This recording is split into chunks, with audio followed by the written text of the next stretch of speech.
episode 516 of the Super Ultra Podcast Arcade for February 21st, 2026. I'm one of your hosts, Daniel Nicholson, and with me is my co-host, Dominic Stallworth. What's been going on, Dominic? All right, man. We're just getting ready for a little storm, maybe here.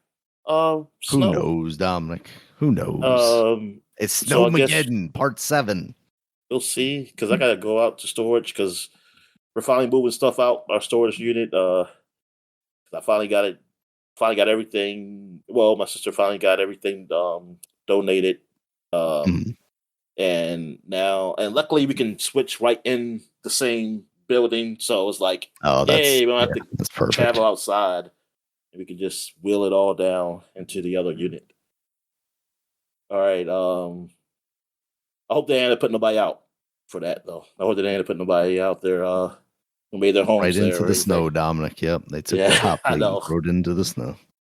Like, you took my home. I said, no, you got a bigger home now. You just got to pay a little bit more for it. Yeah, they're trading up. yeah, because I'm going down. The world, Dominic. I was about to say, I'm going down. This is actually pretty roomy. That definitely reminds me of when I was watching like the toy hunting stuff a lot on YouTube. There was one of the wrestlers, Zack Ryder, who's Matt Cardona now in WWE also. He's a big toy collector, and he would visit this guy that effectively had like a toys shop out of one of those storage lockers. And it was just crazy. Like, he had the whole thing set up. Like, he's got this stuff over here and this stuff over here. And I'm like, I guess if you can get away with that, but like, how do you, unless you get word of mouth, like, how do you get traffic coming through there to look at your wares? It would literally have to be, it had to be word of mouth. Yeah. Yeah. And I guess, I don't know what's the contract, because I know he's not living there. I don't know what the contract is there. Yeah. You can't sell stuff from out of there. Is that a contract thing? I mean, I gotta wonder like how you even get the people in. I mean, like, some of those things are open, but a lot of them, like the one where you're at, they got a gate. Like, do I got to give them my password? Can I get a one-time temporary visitor pass? Or you tell them to climb the gate. Say, hey, figure out how to climb the gate over here. You can come and shop at my place. Talk to me on the other side of the gate. I'll bring the product over to you. Yeah, exactly. Yeah, that is. I wonder how that works. But all right. So this is gonna be a pretty shortish podcast. We're just gonna talk about games because we've cursed ourselves, Dominic. The same night we're doing this, we're doing our game of the year. Like, we're finally going to get that together. So today we're going to be talking about the games we played we've been playing, and gaming news, and the games we played throughout 2025. And that'll be the podcast today. So it's actually be a podcast is just games. Well, except for the first part where you heard about the storage unit. All right. So let's see. Well, which, ironically enough, has games stored in it, Dominic. Yeah, they do. It do. Actually, I think I took them all out, Daniel. I even took the. We didn't have to tell the people that, Dominic. Oh no, I had to tell them. You got to buy my games. I want to put them out on the internet, on eBay. Buy it from me. All right, so so what I've been playing this week? I've been playing Division 2 with my friend a lot. I've been playing online. Like I said, it sucks. I probably mentioned before, it sucks that it's not cross-play. So I have to play it on the Xbox, and like, I'm Xbox streaming because I don't have. Well, technically, I do have my One now. I got to play it on my One, but like, I'd rather play streaming because at least it is through a Xbox One X ish. I mean, it's not S anymore, but still, it doesn't. Since the streaming, it still doesn't play like an X. I don't know. It's something weird with that. I don't know. But anyway, it just sucks because it's like, damn, I bought the damn game on a PC, and it's like, I'm not even able to put my character, like, level up, and it's like, that sucks. I also played Division 1. I just played that by myself, though, on the PC, actually. And I just been playing that. I just been having fun. I mean, just something simple, just to shoot and not really be it's not overly complicated. Like, the most you got is some inventory management stuff, but you know what? I keep it simple. I just go like, hey, what level this is? If there's more green of arrows going up for certain stats, I'll equip it. If it's not, I'm throwing it away. I'm not reading. I don't bother reading individual stuff. Say like, hey, this actually does good. If you have a pistol, say, nah, man, that's too much. That's too much. I'll just, because it doesn't make that big a difference. It honestly doesn't. Like the biggest difference is defense and like how much power you shoot. That is it. Yeah. And then it will tell you too, like, hey, you have equipment that's kind of lower power than your level. But usually it tells me that when I can't afford to get anything probably for certain parts. I was like, well, I don't have enough money to get anything, and I haven't picked up anything, so whatever. But it's fine because like I don't see that much bigger difference when I fight enemies like who are around my level. Like they seem to kill me just as fast anyway. So it's like it doesn't matter. Yeah, one is, and I said this before. One is definitely harder than two. Like I think maybe some people might be complaining about it, or I don't know, but it is definitely harder playing that by yourself than two. I just learned to take my time, but I'm still having a fun time with it. I also played some Helldivers too. The friend of mine who actually did recommend the game for me. Like he saw me online playing baseball or whatever, and he had invited me, so I said I'll go ahead and play with him. And I did have fun playing with him though. And he actually played on a real hard difficulty because he's really high leveled. And he was saying like, "Hey, I can help you level up faster." So you go here, so you're gonna probably die a lot. And yeah, I did, but it wasn't. It was a lot more fun though. And like I actually got used to it, and other people came and they were cool, and like they were. I mean, they weren't talking or nothing, but they were high powered and stuff like that, and they were still helping me out when I got down.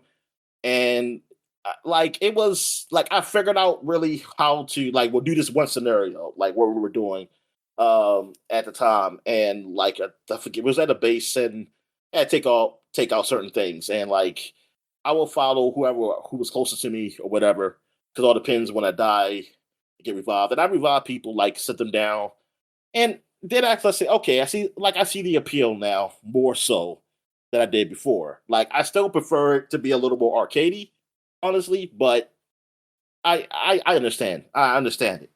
And I and it was like even one instance where like I was just following my partner, and when we dived down on the planet, we were on top of this tall building, man, and it was like it was no way to get down without dying. Like so he just said, well, I was gonna jump down and die because we could do respawn quicker at the beginning because you have enough respawns.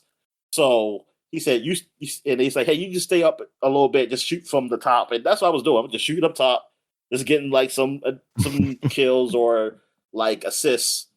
And then when they're close to the end where when the show was coming, he said, you might want to get down now before you can still have a chance to respawn. I don't know how I survived that drop. Like I just fell, and I went down, and I put a stimmy on, and I survived it. It doesn't make sense because I was like, I didn't jump the same place he did, but still, like this drop was high, and I'm lower level, so I'm thinking like, how the hell did you not survive? And I did it because he thought I died, and then because he was like because I don't think he made it on the shuttle or something. And I was like, yeah, I'm on a shuttle. He said, you on a shuttle? He said, how'd you survive? I said, I don't know. I don't know how I survived that drop. It was fucking crazy. But yeah, it was fun. So it seems like it's a lot more fun to play with people.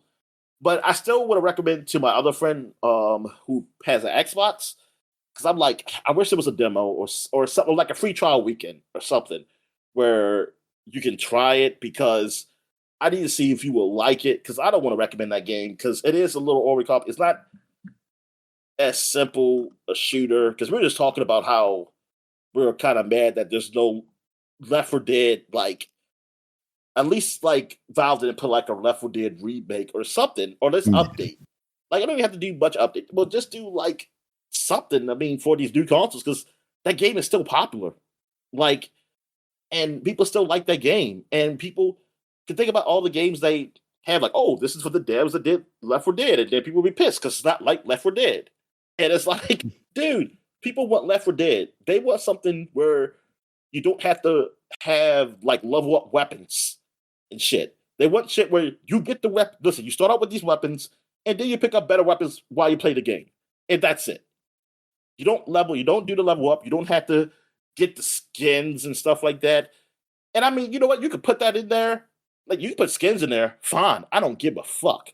You can do all that shit you want to, but don't take away what Left 4 Dead was, where it was simple. It was like what you pay for was more missions and whatever. That's what you pay for. And like, but now it's that you have to monetize it some way. And I think the monetize should be the skins then. I said, oh, just the skins. I mean, that's what they do. I mean, that's what most people do now. So I was like, you can still do this the skins, but you don't have to make it so like, yeah, okay, I'll level up because I could get a new skin. Whoopee. Like for those people who need that. But they're not getting stronger or nothing. Like you don't get strong. You are what you are. Like that's it. And I don't know, man. It's just like yeah, Left 4 Dead just done it great. Like it's just that we're never going to get that because people have to find a way to monetize it. Um, also, I played some more. That's it. High on Life. I put a Half Life. High on Life 1. Okay. And so I played that because I didn't and I when I played like I was playing it's like man I played this part before didn't I it looks familiar like but I haven't played it in so long so but then I realized by the time I beat the level I was like yeah I did do this before and because unfortunately I don't know what happened the Did you save got maybe like lost end up in my save or something like that? yeah I forget but the save got lost whatever save I had got lost where I was so actually, I might have started again. No, I purposely had started over again Okay. because, and now I'm like, oh, I forget that. I don't remember. But anyway, I was like, darn, I'm just doing a part I did before. I was kind of hoping I was a little bit more ahead, but but now I am that part where I haven't done before. But it was just funny because I don't know if I'm going back to it. So it's like I might just be forget all this shit anyway. But anyway, I mean, it was fun when I played. It was fun when I did because High Life 2 was out. I was like, let me see where I'm at in this game. And I don't know, I might still have a lot to go, a long way to go in that game. So I don't know if I'm ever going to get anytime soon, but we'll see. I'm just kind of just playing different games now. I played some Ghost of Tsushima, the original Ghost of Tsushima director's cut that's on the PC, and yeah, that game is beautiful, man. Like, that game looks so good. Yeah. I like just riding the horses. I did some side missions. I did it like one main mission. I've been doing quite a few side missions, and yeah, man. I like it. I like the game. It is one of those games that I think about is that there's really no comedy. Like, there's nothing funny in this game. Yeah. And I don't like many games like that. Like it's not many games I can think of that like there's no. I mean that has a story. That's like a strong story. Like you see something. I mean I think there might be like some side quests where somebody acts a little. I don't know. I'd be a little dopier than people of that world, but it's nothing Yeah. like really crazy like in other games where you see something and yeah, it's really yeah, it's very serious. It's very serious. I mean, I know some people say like, well, it's a serious war. It's like, well, we play a lot of games where there's a lot of serious shit happen, and then it's still Yeah. something you laugh about. So Maybe some that's comic relief in there every now and then. yeah. So I find it that's interesting take on the writing, like how it's pretty straightforward and just very like dark, like kind of real dark. Like well not dark I mean not dark but I mean like it's just it's almost like a real take of like this time or something like that. Like I say, wow, it's a little different. But other than that, I mean, the game it's fine. It's a fun game. I do wish I don't know how Yotai does. Like, did they edit it down the world? Because like I don't I like the open worldness and stuff like that to it, but I also want Mhm. to not take up too much of my time. Because I'm like, come on, Yeah. I like to play other games. So I'm like, like I You really wanna you gotta shy make some away smaller from the worlds. bloat of And a, Assassin's Creed game. yeah. So and plus, hey, the way these games are, y'all getting expensive and shit. I mean, maybe y'all need to do that. Or unless y'all just go the AI route, then hell, then I guess you can just do that because whatever. Even though it sounds like it costs a lot for AI too. So I don't know, man. Man, I guess it's not as much as people. But still. All right, so that's it for what I played. So what you been playing? Alright, so I've been playing, Pokemon Fire Red, kind of related to some news that we have later, which I might as well just, say here. Those games, Pokemon Fire Red and Leaf Green, which are the Game Boy Advanced remakes of the original Gen 1 Pokemon games, are coming to the Nintendo Switch and the Nintendo Switch 2 this coming week, following the Pokemon Day presentation. They're going to be $20 each. They're not going to be included in the Nintendo Switch Online stuff. It sounds like there is local trading and battling, but no online. So it's honestly been a little bit of a kind of roller coaster as far as my thoughts on it. Initially, I was like, $20 if they're kind of adding something to it. I can see the legitimacy as to why they might be separating it out of the Nintendo Switch Online. But honestly, it feels like the more I hear about it, it seems to kind of take all of those reasons away.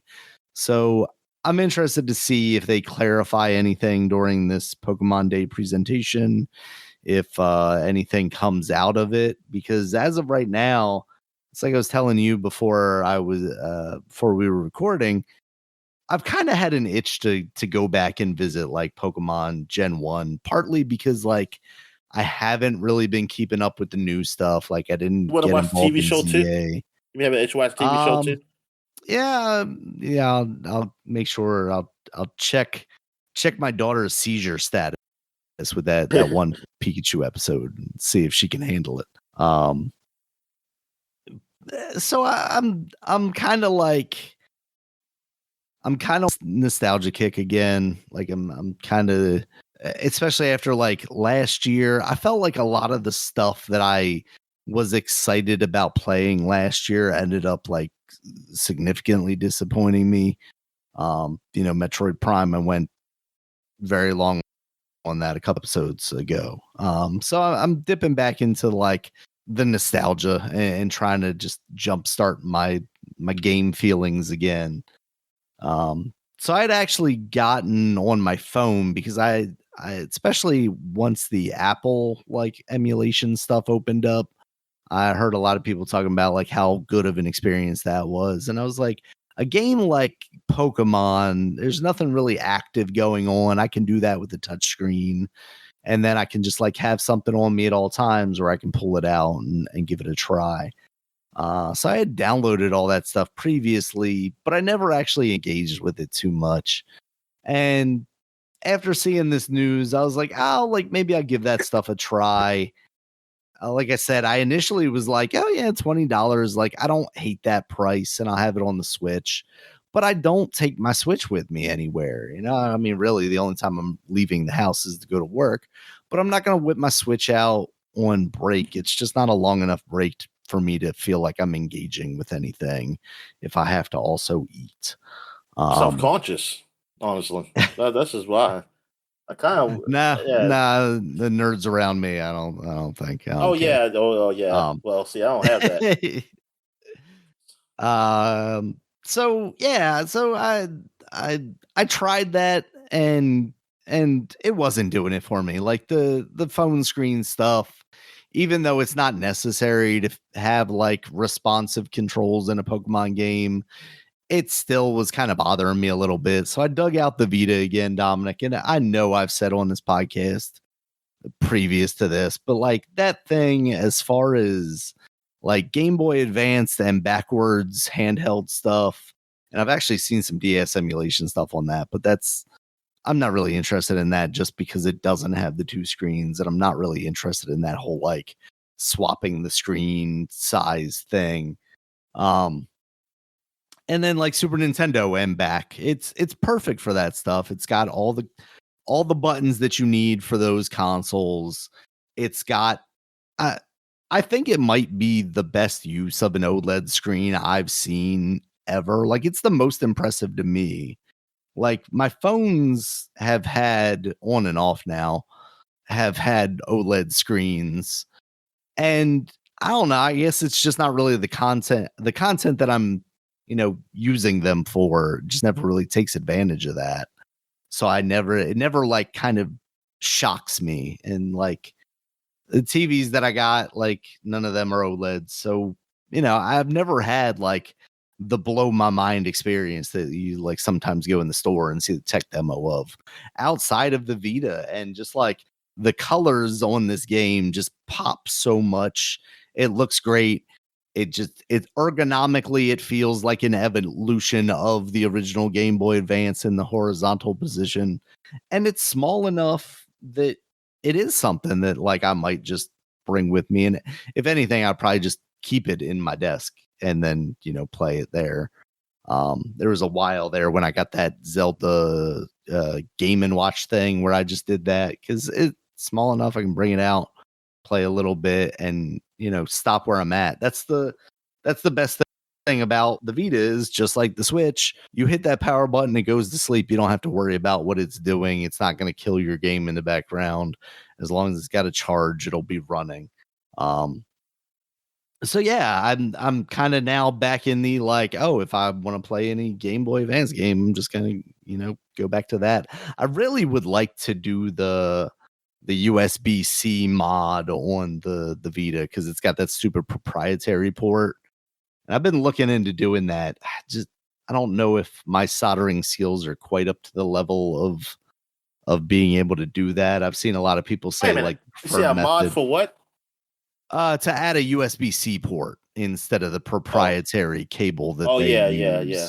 It would just make it that more convenient to just be able to, pop it on a charger or something like that. But I'm not quite sure about that. A lot of people use like the hot air guns to remove the proprietary thing because apparently the solder they used is like 100% lead free, so it takes a lot of heat to actually get it moving off of there, and then trying to do like several pins as well as like the grounding points at the same time with just a regular soldering iron can be a little complicated. So I haven't committed to that yet. I definitely don't want to ruin this thing. It's still in pretty nice condition, and like I said, is kind of one of my favorite things to use as far as emulation goes. I can't help but wonder there's probably like one of these newer Chinese handhelds that's just as good or probably better because you can probably even play, like 64 stuff and PlayStation stuff. The Levino. Yeah. Is that OLED? But no, what's that? It's not OLED. Is that OLED? The Levino that streaming? I don't know if any of the like cheaper or even like mid-tier ones are, and modern LCDs are, like people said with the Switch 2, because it's not an the OLED version of the Switch 1, and then now we've got an LCD on the Switch 2, and a lot of people are like, oh, well, it looks just as good or better or whatever, and it is a nice screen in my opinion, but I never use the OLED Switch, so I can't give you a kind of a comparison. Yeah, I never use it either. It looks better or not. But I just tech wise, it still feels like OLED outpaces LCD 9 times out of 10. I mean, for me, even the simple fact that like because the aspect ratio on the Game Boy Advance is slightly weirder than just like a 16:9 or whatever the Vita screen is. The fact that there's a little bit of border on there that's not used because I don't stretch it across. It looks like it's just part of the bezel, you know. It's just absolute blackness. I'm not worried about it. Yeah. So as a piece of pretty old technology at this point that still has a modern use, I think the Vita has proven to be a really good piece of hardware that Sony absolutely abandoned. You know, they did the same thing with the PSP, PlayStation Portable, and the iToy, and the iToy. But yeah, so I've just been playing Pokemon Red on that thing. I just beat Misty and Gary and Cerulean City. Still, I'm fighting the instincts, and I believe I've talked about it on here before, but I'm very much of the Did type they make of it in this version that Gary and Misty follows you? No, unfortunately not. Just... And that's the thing, like, you know, it's weird because in Pokemon Yellow on the original Game Boy, they did the thing where they had the Pikachu following you. Yeah. You know, to emulate the show. But then in these remakes, they don't let you like put a Pokemon on your back and let them hang out there. Like I know. it feels Yeah, you know, I silly didn't that they think didn't about do that. Like, they didn't. God, I swear. Oh my God, I'm so. Okay, yeah. I don't want to get too angry. It's not this game about you. It's just. No, no. This game is 10, 15, 20 years old at this point, Dominic. Even the newer version, we don't have to get too angry about it. But I'm having an all right time with it. I'm definitely like, I don't know what I want out of a modern Pokemon game, because like even playing this for the nostalgia of it all, like there's not really a story there. It's really just like, oh, I'm playing the same game I played when I was younger, because like I turn all the battle animations off. It's basically like I'm just there to run through these guys, because my method of playing these games is basically power level 1 Pokemon. Like I've got my starter, I chose Squirtle. I'm just fighting everybody with him. I'm not really picking up anybody else right now because I don't have any HMs that I need to, you know, assign to yeah. So anybody. if you're so I don't know why you like this game. That's so boring. Very much I think it game. really is just about like, oh, these are the memories of like I remember this city looking like this. Okay, yeah, And okay. stuff like Because that. I'm like, And this these is Pokemon looking like this, I guess. there is nothing else to that game if you're just fighting with just one Pokemon just going through. Yeah. It's like, what the hell? That's like me playing Final Fantasy for the early Final Fantasy for the battles and not the story. It's like, this game's yeah. What the hell? What's wrong with you? Exactly. But I am fighting that a bit now. I'm trying to catch basically every Pokemon that I come across. So I'm doing a bit better about that. I'm not really using them though. But it's also one of those things where like, how you gonna get the Mew? How you gonna get the Mew? So that's what kind of frustrates me is another thing. Like, why wouldn't you put Mew in this game? Because that was one of the first things that I Googled was like, can I get a Mew in this game? And they're like, oh, well, you can trade from Emerald. And I'm like, I don't want to play Emerald to get a Mew. No. I should be able to push the truck, and they should have put a Mew under there this time, Dominic. Like, yeah. Everybody knew that that's where the Mew was. They should have just made that an Easter egg in this version of the game and just let me do that.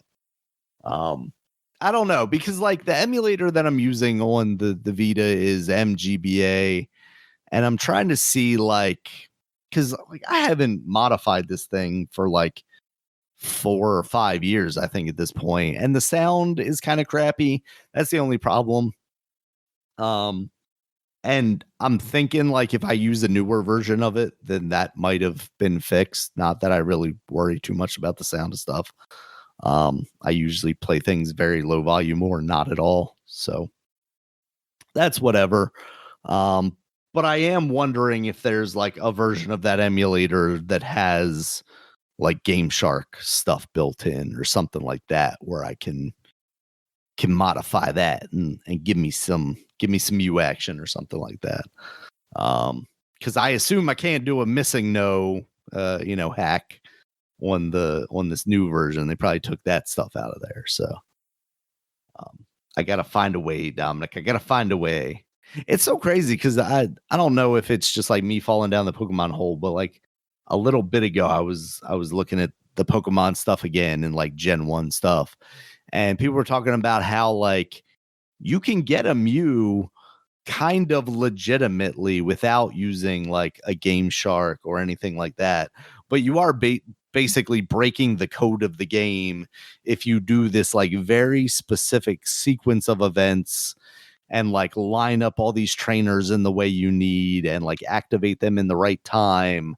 You can make the game program itself so the next battle that you have is against like a level 4 Mew or something like that. And I'm like, that's fucking dope. Because I never, like, even when I had the Game Shark, it felt a little cheap to end up with a Mew. I always wanted to just be able to catch like a level 4 Mew and then like power level him the same way I do with my starter Pokemon, and then just end up with a level 50 Mew that's, unstoppable or whatever. But that never came to be. I feel like I think as a kid, I did end up going to an event at like a Toys R Us where I did get a legitimate Mew, but I don't know where that Mew would exist anymore, if he even does. Maybe on my original Pokemon Red cartridge. Yeah. But at this point, I would imagine that the battery's probably dead in that thing. So even if I had saved him. Anyway, yeah, so Pokemon Red, it's a pretty good game as it turns out if you are nostalgic for a game from 1996. Otherwise, it's probably a little basic for you, to be honest with you. So on to new things, Dominic. High on Life 2. That surprise dropped on me last week, like I was talking about in that last podcast. I knew they had said they were coming out relatively soon after it got announced, but with that CG looking trailer, I did not think that was a real game that was going to be coming out that soon. And then it just showed up on Game Pass last week. So I downloaded it, booted it up. It's not running too great on my system. Like it's not terrible, but it's hitching a bit in a weird way. It's like I was telling you, I haven't gotten back into it too much, but I'm hoping it's one of those games where, like, for whatever reason, the first time you play it, it doesn't run great, and then like subsequent times, it runs better. Like maybe it needs to load shaders or I know what's that? They had a patch recently. Oh, okay. Maybe that helps it out. I will say though, it is like a legitimate step up from that first game visually. I think it looks much more impressive. I think mostly it's like the lighting and stuff that they worked on. Yeah. Because that first game, if I'm remembering correctly, it felt a lot more cartoony and flat, whereas this has like very dramatic lighting and stuff. Oh yeah. I think I got through like the first boss and got my skateboard. The skateboard seems to be like a big change to the gameplay in the second one. It's cool. It lets you move around a lot faster. You can also grind on stuff, and is you the can voice still the guy from Rick and Morty? No, they got rid of him, and I haven't seen. Oh, so he's still canceled. Yeah, he's because he's not involved in this game at all. I think, this studio, even though it was started by him technically, or with him, I think they fired him and they've just, gone on their own, Oh, they fired him? Damn. Sans him, yeah. It wasn't even like a we agree, like just a step away thing. Yeah, I want to say they basically did the doctor disrespect on him and said like, no, thank you. We're not involved with you guys anymore.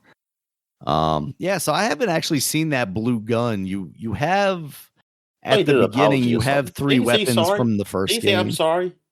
I'm sure he did. Somebody. But you have the green gun that's voiced by JB Smoove. You've got the knife, the red knife, which I can't remember who did the voice for that. And then the lady gun that I can't remember who did the voice for that one either.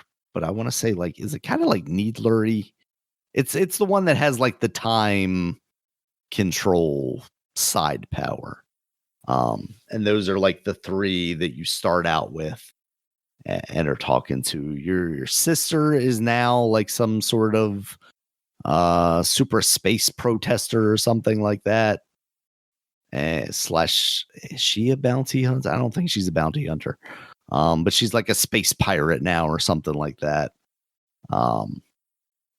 She's super lib, Dominic. And you're basically trying to like protect her from other bounty hunters that are going after her. So the story seems like it's going to be fun. It's basically like you as a bounty hunter versus other bounty hunters. And the comedy still seems pretty all right. Visually, like I said, looks good. Gameplay, I do like the addition of the skateboard. Like the first boss battle that you do, you're fighting like this iguana bounty hunter guy who also has a skateboard because you steal the skateboard from him. And you can shoot while you're grinding. It has kind of a that Insomniac game for the Xbox kind of feel to it. Yeah, Sunset Overdrive kind of feel to it. Maybe a little better. I was playing on PC with the mouse and keyboard. So, so all the aiming felt pretty good. But yeah, I'm coming out of that experience pretty positive on what this was. I did like that first one. I never ended up finishing it. Oh, they took his gun out. They don't even got his gun. Like, they don't even have that gun anymore. Yeah, it doesn't seem like they recast him or anything. They just kind of... Damn. I wonder if they released like a DLC for that first game where that gun gets killed or something like that. Oh, it says resigned. He resigned. Oh, okay. Squanch Games. Look at that. That was his name too. He named the company because that Squanch is even Rick and Morty. Watch. That's what happens, Dominic. Sometimes, very rarely, do you lose it all. But it got thrown out because of not enough evidence. That means he's innocent. In the eyes of the court, I guess. Yeah. Court of public opinion says, fuck that guy. He kind of sucks. Harmon can't do the voice. He's lucky he's not fully canceled too, Dominic. I know. He really is. Next, you'll be asking me if Chevy Chase can do it. Bill Cosby. Oh. All right. I did play Astrobot's Playroom. The actual the game that came with the PS5. I played a lot of that. I played that on the my Portal. That is a good game, man. Like, and for that to be it was a free game, right? Yeah. It needs to be shot in the head. It needs to be shot. I mean, it's just ridiculous that they have the thing that they have. Because if anybody because I think some arguments is just like, it's a lot of stuff like what they did with that game. Let's play one level of this, and I'm like, get the fuck out of here! Now look at this game and what they did. That came free with the PS5, and y'all gonna charge for what was that game called for the Welcome Switch 2? Center or whatever? Yeah, like that's some bullshit. Like that is total BS. I mean, I'm sorry. It's like you can take a loss on that because it's not going to be a loss, really. You're going to people buy your system, man, and like, oh my goodness, yeah. But I played one level, and I want to play in like some kind of order, but I don't know what the order is because it's just like CPU parts. So I'm like, what the fuck is the right order. I'm supposed to play this from like at least or either from the future. I mean, I kind of want to go backwards, really. Mhm. But I just went to the GPU world or whatever, and I guess it's singing like GPU something song that it got stuck in my Yeah. head. I don't know what to say, but some references I don't know. Like I'm looking at the references, so I was like, "What is this game?" Like it's a game with somebody with a hat that's kind of almost like Robin Hood. What game was that? Oh, a hat He had a like Robin. sword. He had a sword, and he was kind of swinging it. And I was like, "What? I don't know what game that is." I'd have to look at it. It's been so long since I played that one. Yeah, and there's quite a few references like where I just don't know what the reference of the game is, and Mm. I do kind of wish it was like something that says like, "Hey, like if you see this, and it'd be some kind of info thing says like this is from this Yeah, game." a little pop-up video situation. Yeah, 'cause yes, there's only some things like I recognize, but it's like I don't know. But yeah, that game is fun. I mean, it's fun, and like to imagine like this was just a packaged game in there. That's pretty amazing. Yeah, Um, especially since we just don't get them at all, let alone good ones. yeah, exactly. Yeah. All right. I mean that's on the level of what the like basically like Wii Sports was. I mean Wii Sports Mhm. is going to be probably the greatest, but one of the greatest next to Mario probably games. And even though you know what I say Mario's a packaged game, but I don't know about when the Nintendo originally came out because we didn't get it when but people didn't get it when it first came out because we got it when it was Duck Hunt and Mario was packaged in there. Right. So I don't really know how that worked back then. Super Mario Maybe World was a pack-in though, right? I want to say that was though. Yeah. Oh, yeah, Now, I wanna say that but the was. thing Now is, that there is like with Sonic. I got Sonic. It was a pack in, but yeah. I did see Sega Genesis where it says console only or something like that. Mm. I remember seeing that because I used to ask because I didn't know I didn't know what the word console mean. But I was like, what is console only? And I was like, what does this mean? It's like no game is in here. And I was like, oh. And I know they were selling Super Nintendos without it too. Not that now, not I'm not saying when it first came out. I mean later on. Yeah, definitely Uh, eventually at least. but yeah. So I don't know. Yeah, I don't know. But now it's and I mean I guess you could say like, oh, they got these games packed in, but like I don't know. It's something about the games pack in then. It was games that like almost everybody liked. You know what I mean? like Yeah. it was a game that everybody liked to play or would like to have. I mean Game Boy with Tetris. And like, Mhm. I mean, even though as a little kid I didn't really like it, but most people did. It was a good puzzle game. Like that's a good puzzle game to Yeah. have pack in. A great puzzle game. I'm talking about this good. That is one of the greatest. And but like yeah, it's there now. You have certain games, but it's not something that most people would be into. Like if you have a sports thing, it's like, oh, got the 2K here. It's like I don't play sports. I don't play this game. And even you might have God of War, that mean that's a good thing, but it's still not. I don't know. But then again, maybe you just have those games on those consoles. Like uh like Mario is always gonna be that game. Like on Nintendo. So that Yeah. always works. I can't think of that game for Xbox or PlayStation. Like they Uh, don't really Blink's the Time Sweeper, and now at yeah. least PlayStation has the Astrobot. You probably could have did that with Crash back in the day.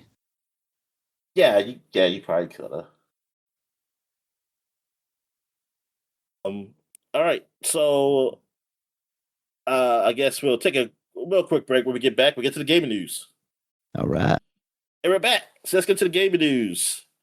All right, So Dominic what we got, mentioned man? it already, the Pokemon stuff, but Pokemon Day is February 27th. So we're expecting to see quite a bit of stuff there. This is the 30th anniversary. In addition to that, Leaf Green and Fire Red. Speculation is that we will see the new Pokemon. I believe I've mentioned the rumored names Wind and Waves before. There was that huge Pokemon leak, I want to say last year, and that stuff kind of came out of there. So we'll see what that looks like. I don't have much faith that it's going to visually look that much different than anything else Pokemon related. So this could be another one that I find myself kind of ignoring. It feels like I mean, maybe it look better than Power World. Power World. I don't know. Maybe it'll be like Power World. It's like now in Pokemon, you can build your home.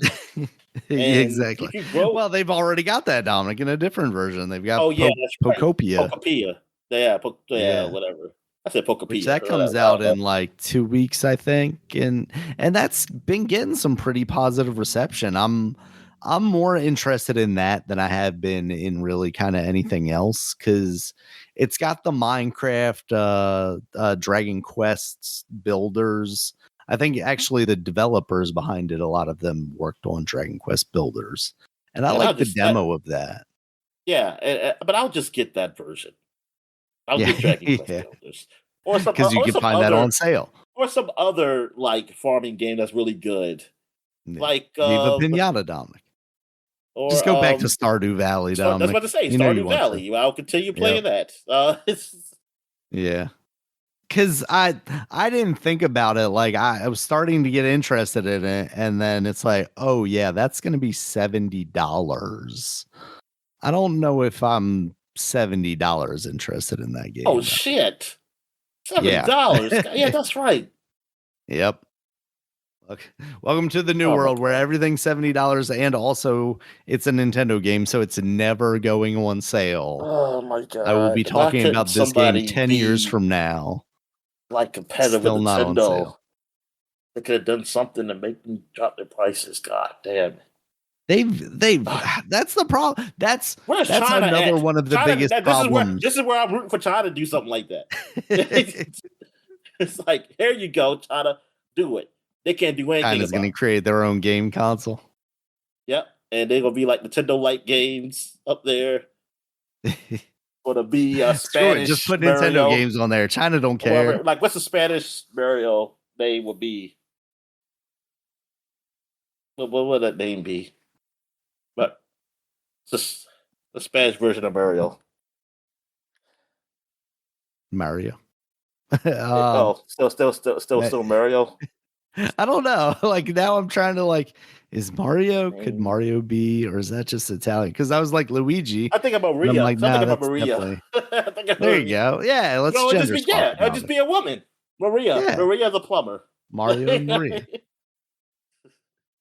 Mamma Mia. So Maria, and then I don't know, whatever the L Spanish name woman.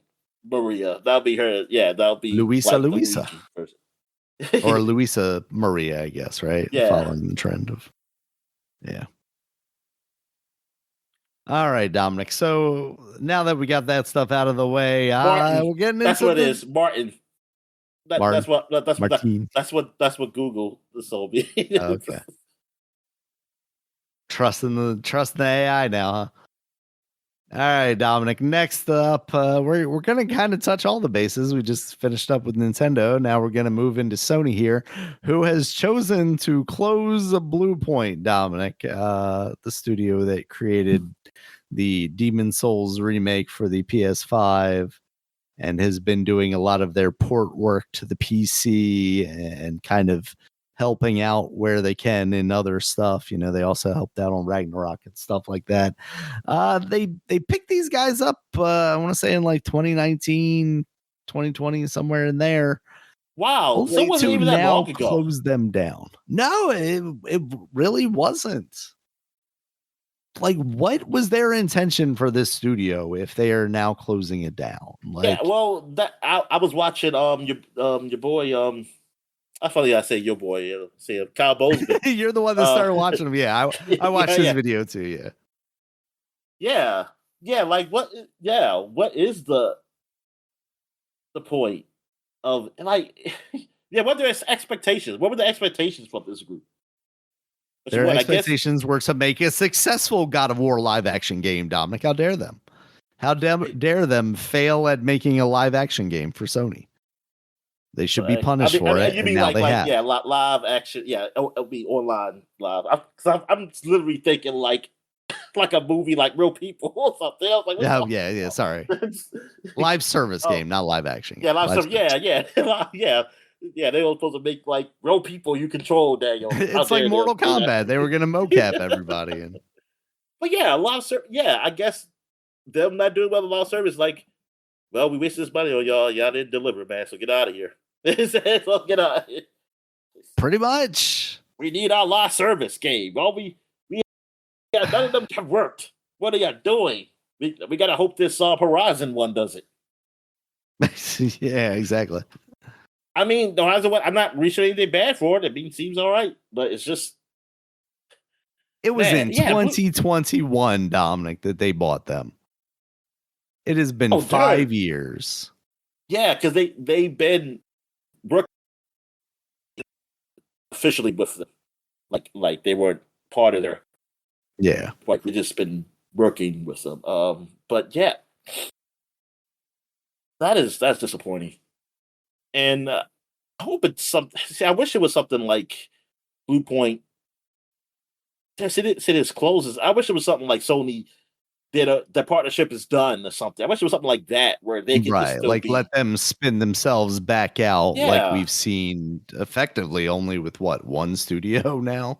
Toys for Bob was able to pull that off, and they're, I think, the only ones really. Yeah, Toys for Bob. Damn, I'm trying to think. There was another studio. Well, Destiny did it with Bungie did it with Activision, Microsoft. Well, Microsoft and Activision. And wow, yeah, they were, and then they got gobbled up by Sony, and will get killed by them just the same way. Yeah, but I don't know. That it could be their own doing also with them. Yeah. Yeah, no, it just makes no sense to me that they picked them up after they released Demon Souls. So like Demon Souls was a thing that they worked in partnership with them on outside of being involved. And it doesn't seem to make any sense. Like, it's like you and I were talking about before recording, like this is the God of War trilogy is something they very much could have done while Sony Santa Monica was working on a brand new thing. We've talked about that style thing in the past. You take your not as proven, not as veteran studios that you're not sure are going to pull off a brand new thing and don't have the name attachment that might sell a brand new franchise, and you have them work on new entries into series that you're not otherwise going to work on. There could be somebody making a Sly Cooper game right now, Dominic. There's somebody that could be making, there's probably somebody making an Uncharted game, a Jack and Daxter game. It doesn't have to be Insomniac. It should be somebody that's vetted, and you should be keeping an eye on it to make sure that it's a quality product that's going to come out. But it doesn't have to be those original studios. Those original studios should be moving on to the next new big thing. They have the name cachet that can sell a new franchise. Even like, the Naughty Dog, like the Uncharted thing. Like the Uncharted thing does not need to be coming out of Naughty Dog. And it sounded like originally it might not be. And then I don't know what happened.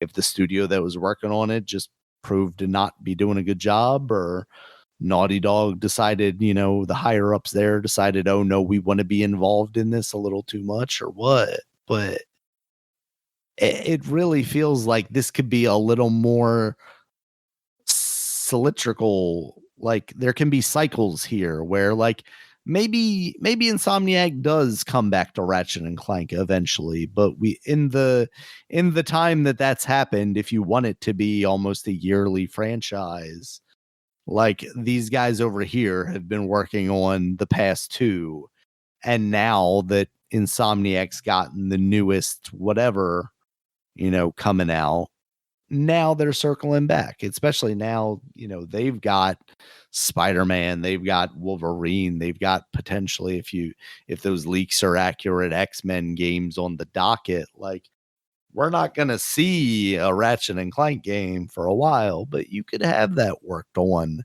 at a Bluepoint or something like that. Now, some of the speculation that I saw was maybe the reason why you shut down the Bluepoint is because the work that they could do, these kind of remakes, remasters, where all that stuff is, the groundwork is mostly in place, but you're doing maybe like a technical overhaul on it, right?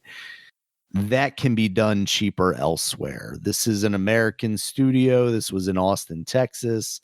That comes with more costs than if I send it over to, Korea or somewhere in China or something like that. So here we go, Dominic. We're doing the outsourcing in video games now. Are we happy? No. Especially not when, as consumers, it doesn't lower the cost on these video games for us. Oh, it doesn't. I mean, this is wow, man. Like, Phil Spencer retiring. Well, first of all, retiring. Like, good for you, man, you bastard. Oh, we're not to that yet, Dominic. Oh shit. Oh, I'm sorry, Dave. Dave, I was reading something online, and I thought where are we at?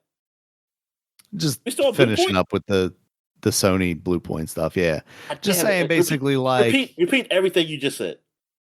I'm just going to repeat the last part that I asked you about, which was some of the speculation that I saw was maybe that you have studios now that do similar things to Bluepoint, such as like the technical overhauls of games that already have the fundamentals and the foundations in place, but you can do them cheaper elsewhere because this is an American studio. You might find something, in Korea or China. Yeah, exactly. Just like our animation studios, right? Like, unless you're Disney Korea, or Pixar, you're not making your movie over here anymore. No. And maybe that's what Sony saw in the cards. But, like, how is that not something that they saw 5 years ago? That I guess is what is crazy to me. Like, did you pick these guys up just so Nintendo or Microsoft couldn't grab them, only to then shutter them? Like, what was the goal here? It's like you said with Kyle Bozeman dude. Like, that's what his video kind of focused on. Like, what was the intention? What would have been success to Sony for them to keep Bluepoint alive? Is it just the environment we're in now? Is that just the cause? Like, oh, we can't have all these studios. Like what? Yeah, or studios or employees working under here, or like guys. This is like 70 people at Bluepoint, effectively, somewhere around there. Yeah, it's like, yeah, man. I mean, just think like this, like years ago, about when people were buying up studios and everything. And of course, people will get mad at Microsoft, buying up places and blah blah blah. And then Sony, they bought some places too, and like people were I mean, it's competition. It's like, yeah, okay, fine. Like, you bought the studios, let's get some games out, man, from these guys. And effectively, man, like in both cases, I mean, we haven't seen much from any of these new studios. Not much. In both instances, like, well, Xbox. I mean, we got. I mean, the studios that like Bethesda technically, and the faucet's starting to turn on a little more with Microsoft. Finally. like recently, and then you had you had Indiana Jones came out, Bethesda. You had you're getting more. Even if you might don't like it, like the vampire game last year. 2 years ago now, Redfall. So it is coming on, but like Sony, like I guess we're finally getting Marathon. That's technically will be coming out under them, from Bungie. Yeah.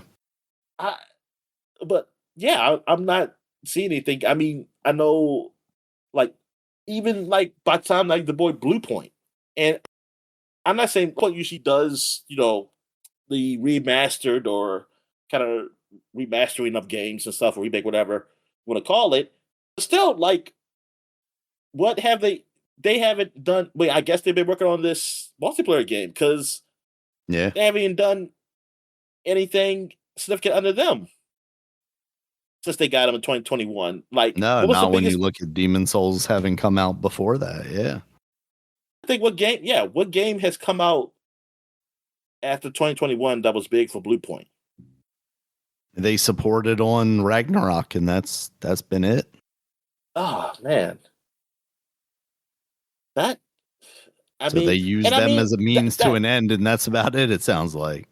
Yeah, and thing is, to me, I would think that would be fine because I don't know what they were there for. Honestly, you know what I mean? Like, I don't know what was going on with Bluepoint. I mean, I think some people used to talk. I think in podcasts saying like, "Hey, maybe they might work on a new game or something." And I guess they were. And unfortunately, it was a live service game. I mean, we say unfortunately. I mean, it would be fortunate if there was a live service game that came out and it was good. I guess, but it's unfortunate because Sony right now it's been looking pretty bad, like with the live service, the whole live service track with them. Um, like the only game that's really come out that has done well is Helldivers 2. Like that's it. Um, Other than that, things have been canceled. you know, there's been things that canceled that never came out. There's been one game that actually did come out and got canceled, and like that is ridiculous. I mean, this is insane. And I was wondering, this is winning. Like as far as like this console war thing, and this is Sony. Oh, they won. Like Xbox, man, look at them, they lost, and this is winning though. Like what the? Oh, that's why I always said that it was always bad. Like because I said this at the beginning of the generation, where it was looking like Sony was like sales were going big for Sony and not Microsoft with the Xbox Series X, and I was saying like they're winning without having put anything out. That's not good. Like nobody should be rooting for that. That is bad because that means they don't have to do a lot. And it's not that they weren't trying, but they apparently weren't trying hard enough. They weren't pressured enough to really get things done because of how Microsoft fumbled last generation, going into this generation. And now this generation, like, Sony, oh well, they are definitely just in the driver's seat now, as far as not counting Nintendo. But what they got. Like, this is bad. This isn't good. Like, this has been a horrible generation, and the future does not look bright. No. It doesn't. And we're about to get into how dark the future is even looking when we get to this other news. Yeah. Let's get into it, Dominic. The grass is always greener on the other side. I know we have been proponents of the Xbox at points, and we have also called for Phil Spencer's head, I think, effectively over these past couple of years, because the Xbox brand is effectively been destroyed. And when it comes down to it, he is the head of it, right? You know, somebody's got to take that responsibility, even though I truly believe, and this isn't to kind of give him a shield or anything, but I truly believe like there's some nefarious stuff happening at Microsoft that, you know, undermined the Xbox as a brand and as a division. I think they were making choices for the Xbox division that probably they thought were more profitable, which resulted in things for a consumer to get worse. Whether that be kind of stepping back out of the video games, you know, the hardware scene, or the raising of the prices of Game Pass, or, even indirectly, setting expectations too high for that division, which then resulted in the people in charge of that division needing to make the decision that like a Perfect Dark was going to get canceled or a Game Pass was going to get more expensive. So that goes to the point, like, yes, I have definitely wanted to potentially see some consequences for Phil Spencer, or at least like an explanation from him. And maybe we will get that now because Phil Spencer is officially retiring from Xbox, Dominic. And this goes even further than him. Sarah Bond, who was right under him, is stepping down. She is no longer going to be with Xbox, which makes me wonder if there's some level of like sour grapes or something there. She's kind of going out the door. You have Matt Booty. He is stepping up into the COO position, the Chief Creative Officer position.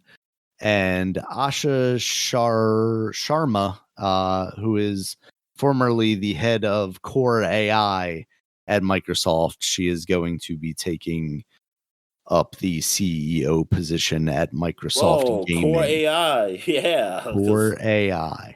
I like that. She is, yeah. She has previously worked for Meta and I believe Instacart. There's much talk of how she doesn't have any real games industry experience. I'm not going to sit here and act like you have to be. Yeah. Go ahead. So, what are you about to say? I was just going to say, I don't know that you have to be top gamer to, be the CEO. I'm not doing that of the company. No. I think Anybody you need to. No. You need to be aware of what it is and be able to make decisions, based on that knowledge. So I think it definitely helps. But I'm not going to sit here. Reggie Fils-Aimé. Exactly. Yeah. At the end of the day, he was a manager guy. He wasn't a video games guy. So she can absolutely, take on this position in the same way that he did, or the same way Phil Spencer was able to. And a lot can be said about the statement that's been put out by her, as far as basically saying like, hey, there's a lot going on with AI right now, but I understand that fundamentally, that's not what video games are about. Video games are art created by people, and we're not necessarily trying to, just destroy them with AI. Now, if I were an AI person coming into video games, I would absolutely say that too.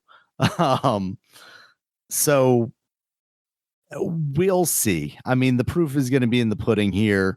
At the end of the day, even if things go absolutely sideways, my ire is not going to be on this woman coming into this position. It's going to be in Microsoft, in the way that they're handling Xbox as a brand, and the way that it is going to go. I don't see a future where Xbox returns as a top competitor for PlayStation, because I don't think that's what they're angling towards at this point. I think they've said it themselves.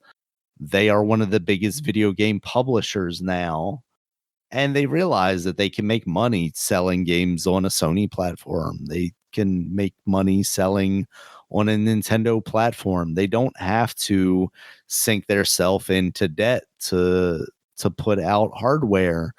And if they can get this cloud gaming stuff and they can get Game Pass working truly the way they need to, then they don't even really need powerful hardware,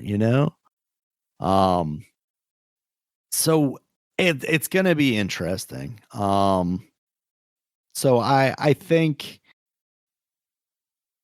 they're saying all the right things right now.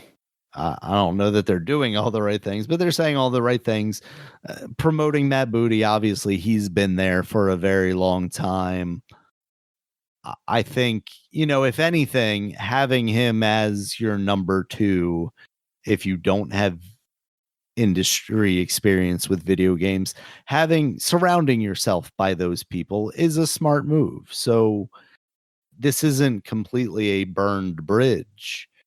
But I think from you and I, who are going to have more reasonable takes on this, right, versus the rest of the internet, I think a lot of the internet, especially your like Twitter sphere type areas, this is going to be the end of it, right? And perception is a lot of success, and Microsoft was already not doing that. So I think this instability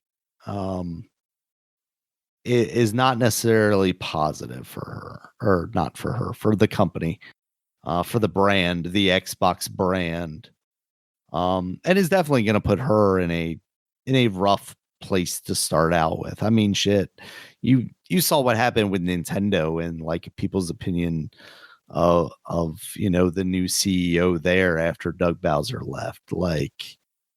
And she had been with the company longer than Doug Bowser or Reggie was with the company before they ever took over. So, it's going to be very easy for the internet to be the internet and be really shitty to women, like finding my man themselves in Grungs. positions of power.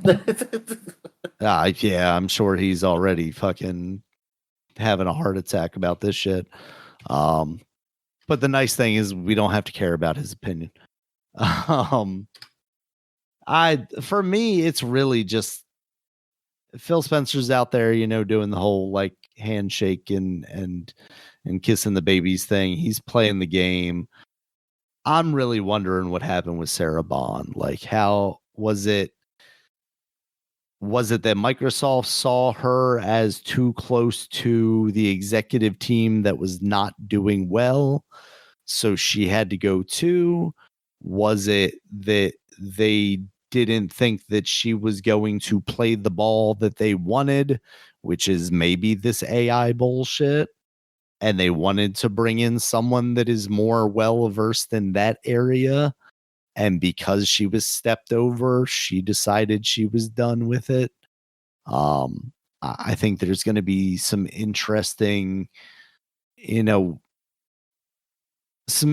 stuff to pull out of this when everybody's kind of separated from it and is a little more willing to write their books or, speak their truths, basically. I mean, shit, it even as recently as like, I want to say last year, Reggie was starting to do interviews where he was like more willing to open up about the inner workings of what was happening at Nintendo and the decisions that he was able to push through versus, what they were pushing for in Japan. I think one of the stories that came out just like as recently as last year was he was the guy that pushed Nintendo of Japan to pack in Wii Sports and say that, this needed to be the killer app for this system. It couldn't be something that you were going to charge for.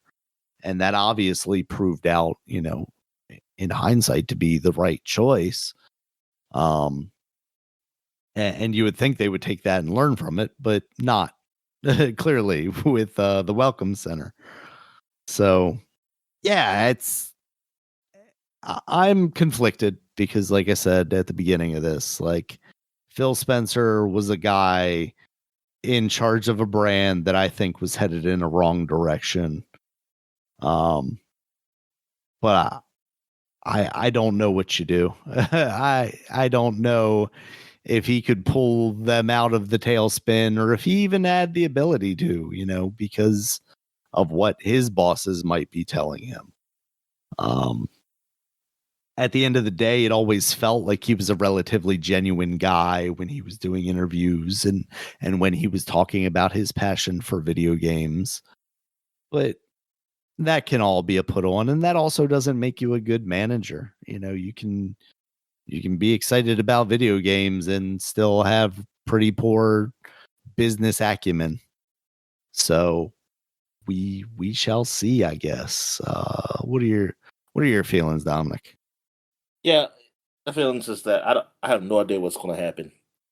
I'm just glad there's a huge backlog of games that I can Yeah. go through, and because I have no idea the future's gonna look like.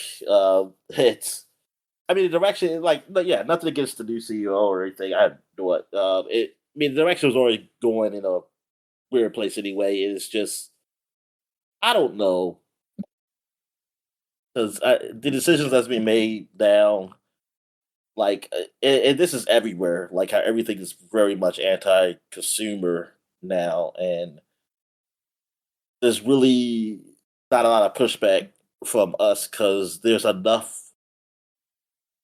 people out there to spend the money that they can get away with it, and then and like the way these businesses are just shutting down, like are either laying off people or businesses that have multiple studios under them are just shutting down. It's just and still making money is really yeah. I mean, it's a lot, man. And like so, I don't know. Yeah, I don't know what the direction's going to be. Like, what's the future of the console's going to be? Because get the whole memory thing. But even before the memory, let's just say the memory wasn't a problem. Yeah. Like, I mean, we've been what is the reporting on studios shutting down and layoffs well before all that nonsense came along. yeah? Too. Like, what was the future? Like, what mean? What what is the next console? What do I don't even know what to say. It doesn't matter what we want anymore. It only matters what a certain amount of people are willing to pay for. Yeah. Like what? Like I don't know. Like I don't know what these guys do. I mean, I guess like you said, well, the idea is that Xbox will be more of a PC. It's just that it will be kind of like I kind of just imagine it being like a giant alloy or whatever it's called. What's the handheld called? Rock Oh, Alloy, Ally. Yeah. Ally, Yeah. ROG Ally, Ally. Rock. I was kind of putting the words together. Rock Ally. That it'll be kind of user friendly, like a user friendly PC where it's just like, hey, it's just made for gaming. You pick your game, you pick what you want to do. You know, something simplified in that way. But it's more like I guess more friendly Windows. I don't know. That's what I heard for Yeah. some people saying that.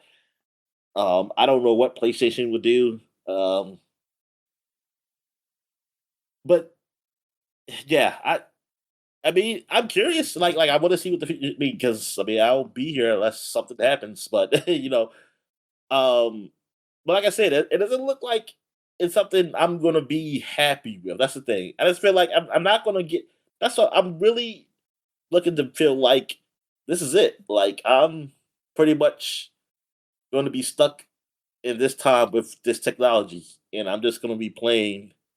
I'm going to be well. Hell, I stretched out my last computer for over a decade, Yeah. and so I mean, what 2011? I got that last PC, and I just got rid of it last year. So hey, I'm be stretching this baby out. I don't think I can stretch it out for that long, though. I mean, I don't know. Maybe because maybe it'll Yeah. be at us. We'll be stuck because it can't go. We can't go no further. But it'll probably be something AI ish. So I probably would have to get. It's probably gonna be something where people have to get new everything, regardless. It'll suck. Yeah. Like that's why that's why I'm afraid. I'm afraid it's going to be a point where like how our pieces are easy like upgradable, but now it's going to get Yeah. to a point where a lot sooner it's not going to be too easy to upgrade. It's going to be something you have to get something totally new, and people will be like, "Oh, we gotta buy this and blah blah blah," and they're not gonna care Mhm. because it'll be like, then you're the guys who have to stay behind. Then you'll be left behind because we have to move forward. Yeah. I It's- can't help but wonder though, like for me, the indies for video games are really the biggest saving grace right now. And I can't help but wonder if there is like that hardware shift if you have like these indie developers still working on older hardware because that's what they have available to them too, right? So they're like, oh yeah, we're just exactly. gonna create games for the masses. The poor dregs are gonna have, the next Hollow Knight kind of, envisionment or whatever. I have to get that. What was the next box or the whatever that thing is called? Yeah, yeah. That was like the third place system last year. Yeah. Oh, actually, that's hard, but that's something you gotta pay monthly for. Like the service, like Yep. yeah, Yeah. Yeah, the next playground. yeah, whatever, man. It's gotta be Yeah, I something mean from that's China. Gotta be that's something what from I China doing fear something. is like there could be a time, and I know like I think in us supporting the whole like game streaming thing, maybe we're helping push that in that direction, but the where yeah, you don't need hardware because you can stream it all, but if you want to stream it all, it's going to be a monthly service thing. Like you can't that's where the quote unquote ownership of things ends. And we've known for years that that's where Microsoft is going because we see it in all of their products, right? Like Office is the same way. You can barely buy just a license to have Outlook on your computer. You have to buy a subscription plan for a year, and then everybody else has been the same way. You can't own Photoshop anymore. You gotta buy the subscription. You can't own a PDF reader now. You gotta own the subscription. It's like God, the PF this. reader thing, man, that really got me when I changed my operating system because I was downloading PDF and I saw how it was. I was like, "You gotta Uh, be shitting me!" I said, yep. "Well, I'm back to torrenting like PDF 2007 or something." Like, Exactly. Yeah, really sucks. everything has to be a subscription. It's like, but dude, it's like we can't be all these subscriptions. Somebody, you gotta. The business model, yeah, it's like something that it can't last. That's the thing. It's Yeah, like, it's what's going to happen? unsustainable. I can't have, I don't want cable because I don't want 60 million channels that I'm paying for that I don't want. But I also can't spend $20 a month for a single show that I want on each of these streaming services. It doesn't make any sense. Oh well, it gives you choice. No, fuck off. Yeah. Oh well, you can sign up this month for this one, and that month I'm not looking to do that. I'm lazy. What do you want from me? Well, there are programs, Daniel, that I've seen on infomercials late at night that tells you they can help you with that. With Oh you yeah, let me sign switching up for over. Rocket Money or whatever. They cancel my unused things. Or it's not even late at night. It's just CNN during the day, I guess, or whatever, or even Cartoon Network during the day, which I always find funny because I guess it's like, and I guess it's now I know why they have those adult commercials I during was gonna kids. say they I know used their to ask audience, that Dominic. The kids are actually at school. It's just old people like us watching that stuff now because I was during the always day. as a kid when I used to see like those commercials, like it's a kids channel. Why are they talking about these old people falling down? It's Why are they trying to all- sell me Metamucil?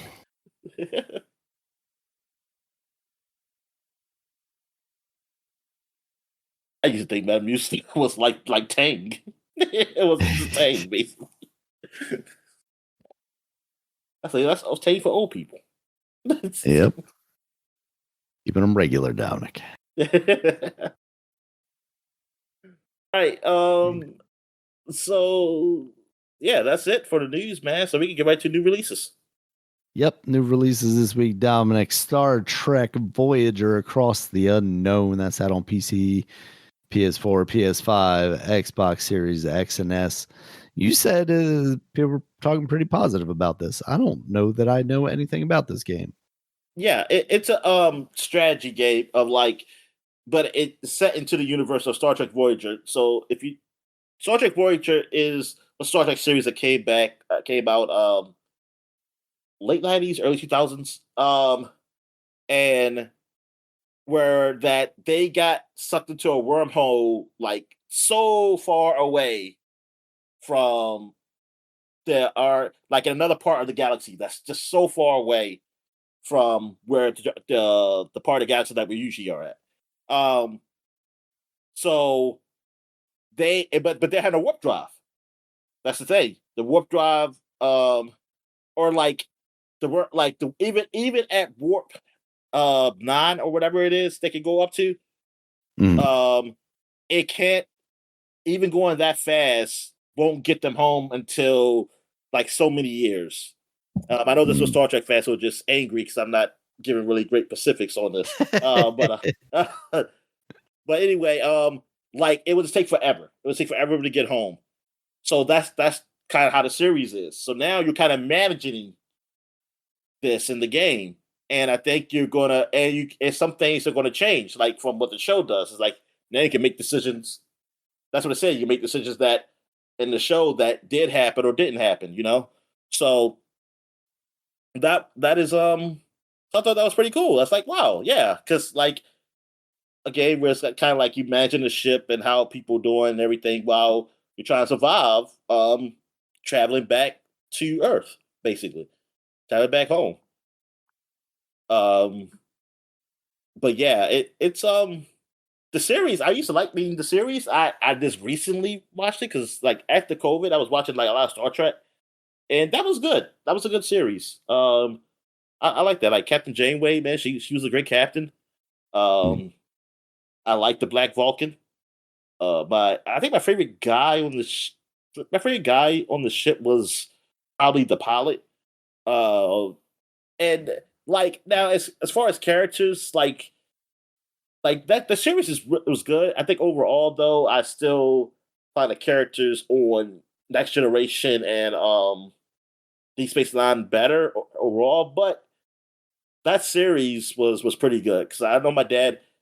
I remember my dad just watching it. Like he watched all the Star Treks. The ones I was alive for. I wasn't there for the original one, but the Next Generation. I remember him watching that, man. I remember him watching Deep Space Nine and then Voyager. I just remember him watching it and probably be dead asleep on what that what's it called? The chairs, the lazy boy chairs. Boys? Yeah, the lazy boy, whatever. Yeah, He'd recliner. fall asleep. Yeah, exactly. He'd be reclining like snoring. But and you turn the TV off and he goes, I was watching that. yeah, he do. When I change the channel, or something.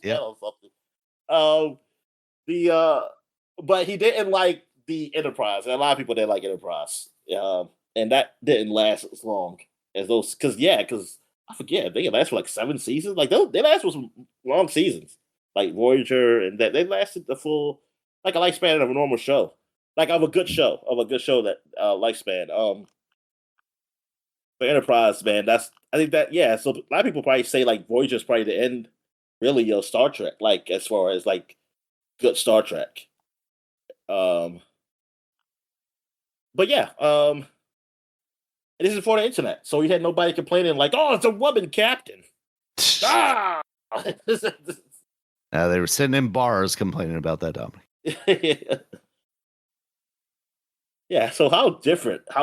Yeah. I mean, I don't. It's so. That's what I was thinking. It was like, but I see.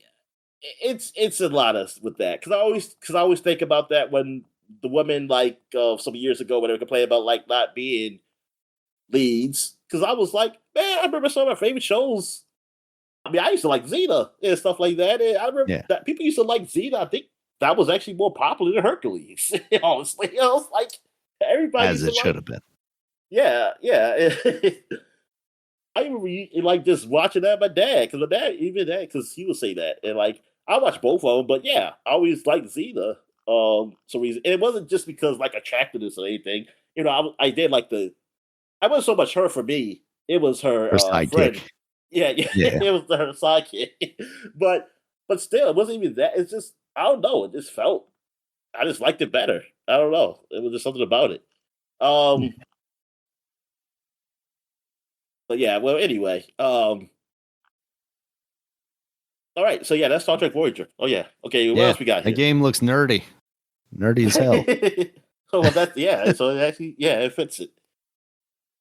Like it looks like it's like Fallout Shelter mixed with, that style game, but then also there is like turn-based, maybe not turn-based, but like strategy Yeah, combat elements too. So and which it fits because like ship battles weren't really. I think the most ship kind of battle was like I said in Deep Space Nine, but I saw it years ago where yeah, like they were actually like there was a war and you saw it. I was like, wow. But usually in ship battles in Star Trek, it's pretty simple. Like there are two ships and they just shoot at each other, and which yeah, kind of what it would probably be like. Honestly, it wouldn't mhm. be. It would be just like how it is with old ship battles of yore. On the Exactly. sea, you shooting Yep. shooting cannons at each other. Not gonna be like, oh, we're You got gonna to zoom slowly and just position do yourself. and do flips and go on upside down. Like you can't do that. Like these people on this their ship who is not strapped Yeah. down. People just living their lives in the horticultural bay or something. All of a sudden they're doing barrel rolls. Yeah, you're like, oh, we won, we blew up the ship, but we have so many dead, dead soldiers inside just from freaking being turned upside down. And that's the thing. I never see seatbelts. That's what I said. Like, Nope. yeah, because you don't. I guess you don't expect. And I guess I don't know. Always wonder like, was it something that made it feel like even if you're upside down, you're not upside down? Was gonna say, I feel like there's got to be some like gravity trickery or something Yeah, per room. So which you that's what just I want on these shuttles. Like when I'm like, I always say like, oh, I don't want to go to space, but I want to go to space where they have that because I want to eat regular food. I just want to eat regular food, man. It's like I don't want to eat liquid chips. I want to eat regular chips. It's like a Homer opened it some yeah, muffles. they've got ridges. Yep. All right. All right, So what else Dominic. came out? Next up, we got Styx Blades of Greed, another Styx game. It's that little goblin guy. It's got an 80 on Eurogamer, which is the biggest name I'm seeing on Metacritic here. On Metacritic, it's got a 76 score, but an 80 from Eurogamer, that's a pretty solid. Wow. I mean, I did not even hear about this. And I mean, Nope. I remember when Sticks first came out. I mean, we were doing a Yep. podcast. And I just thought it was just going to end that was the last one was. And you know what? Good on it. I mean, honestly, it had a good score. I think the last one. So that Yeah. you know what? Yeah, I They've been think they've all consistent. come out with decent scores, and as long as they're not spending trillions and billions of dollars on this to Yeah. release, like hell yeah, keep coming. Yeah, go ahead. That goblin's still going. I don't wonder what the story is now. He's greedy, Dominic, looking for gold or something. All right, next up, Dominic, Paranorma Site, The Mermaid's Curse. That's out on This is PC, actually a Nintendo sequel. Switch, yeah, iOS and Android. So you can all those places. It is a like a point and click game. I heard it was pretty good. I kind of want to try the first one. So yeah, that's why I really kept the eye on it because when I saw it, I was like, what is this?" 'Cause I think someone mentioned like, "Oh, Paranormal Site's coming out." And I said, "What is this?" And then I saw like, "Oh, okay." And they had another one, and then I went down a well of all these adventure games, weird adventure games, stuff like that. Yeah, Paranorma Site, The Seven Mysteries of Hanjo has an 85 on Metacritic for the Switch version. So, yeah. The 85 for Mermaid's Curse right now on Metacritic, too. So, Oh, yeah. Seems like they're keeping pretty consistent there. But yeah, it definitely seems like something up your alley. Right. All So right, Dominic. now I guess we can do. Are we going to talk like review the game? Like we're just going to give a rundown of the games we played throughout the year, and then the next podcast will be our game of the year. Um. So, some games, yeah, some of these games might be our game of the year that's up here. Um. What else? Did we name the game? Some of the games who are game of the year on this list too. We just didn't say Did that we they what? were, or did we omit them? What's that? We just talked about them vaguely. I mean, everything we talked about usually in these kind of year in review games is relatively vague. We don't get too in depth in them. Yeah, because it kind of gives it away if you omit the games. Like, hey, why didn't you talk about that game? It's like surprise, bitches, because it's my game of the year.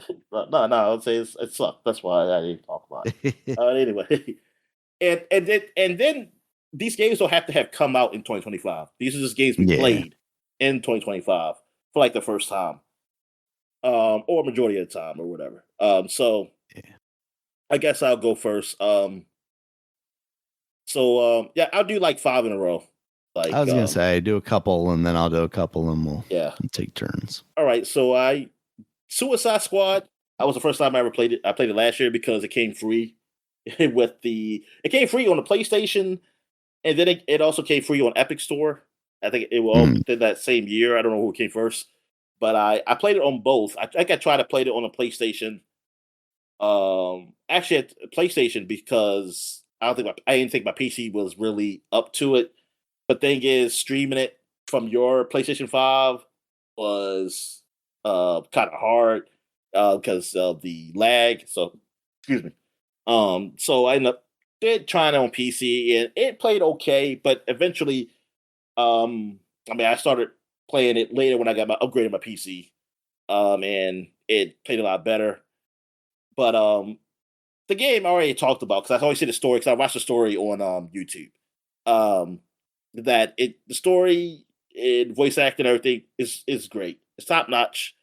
Like it's big. The budget is there for that, and the budget is there for the whole thing. It's just how execution is really what the problem is. Gameplay is just not really there, but it's okay for me. But it can get old. Like it really, yeah. I can definitely feel it like getting old.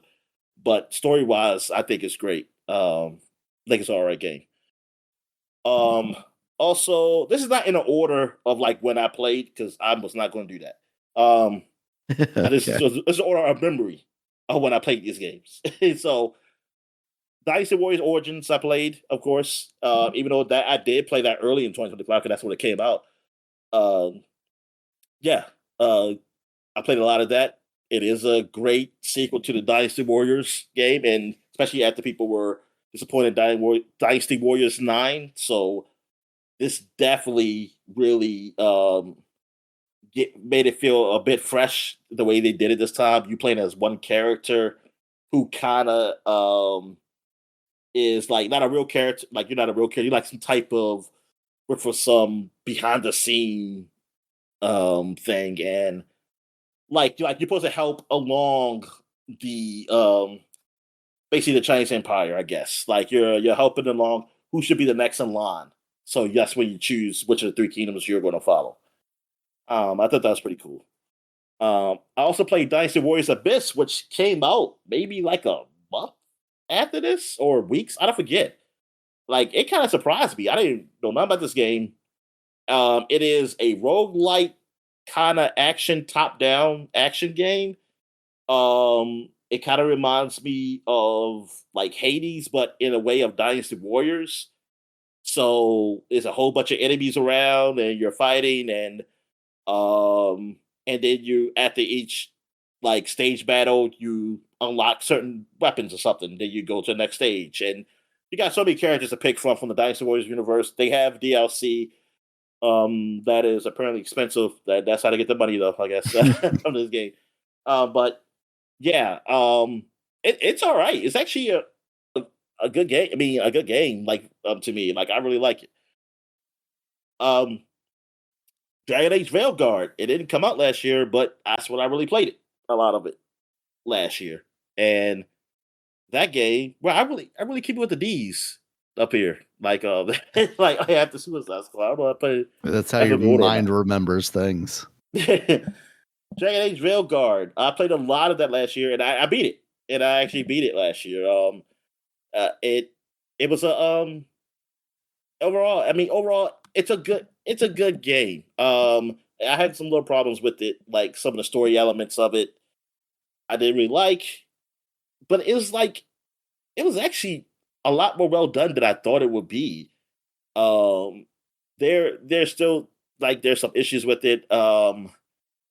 That it's like I can see the like it. I mean, like as far as the making of the game and everything and the gameplay, it's like they did polish that. Like it almost feels like polished game, but still not not that it's not done. It's like it still could have been better. Like things could have been done right.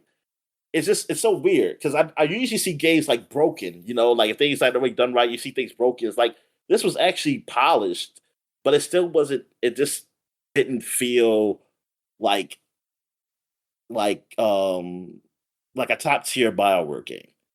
But it was an overall okay game. Like it wasn't really as bad as some people would say it is.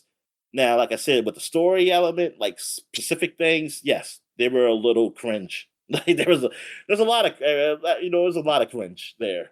Um, but like some decisions should have been like made, and you can tell when certain people came to take over in certain parts of the game because I can see a difference from the end than what was happening through most of the game. I was like, oh, this is what's been when like the main Bioware team or whatever came to take over the game because I can see the difference in that, and it's kind of weird that the decisions they made, like like they gave you a choice of who dies or something.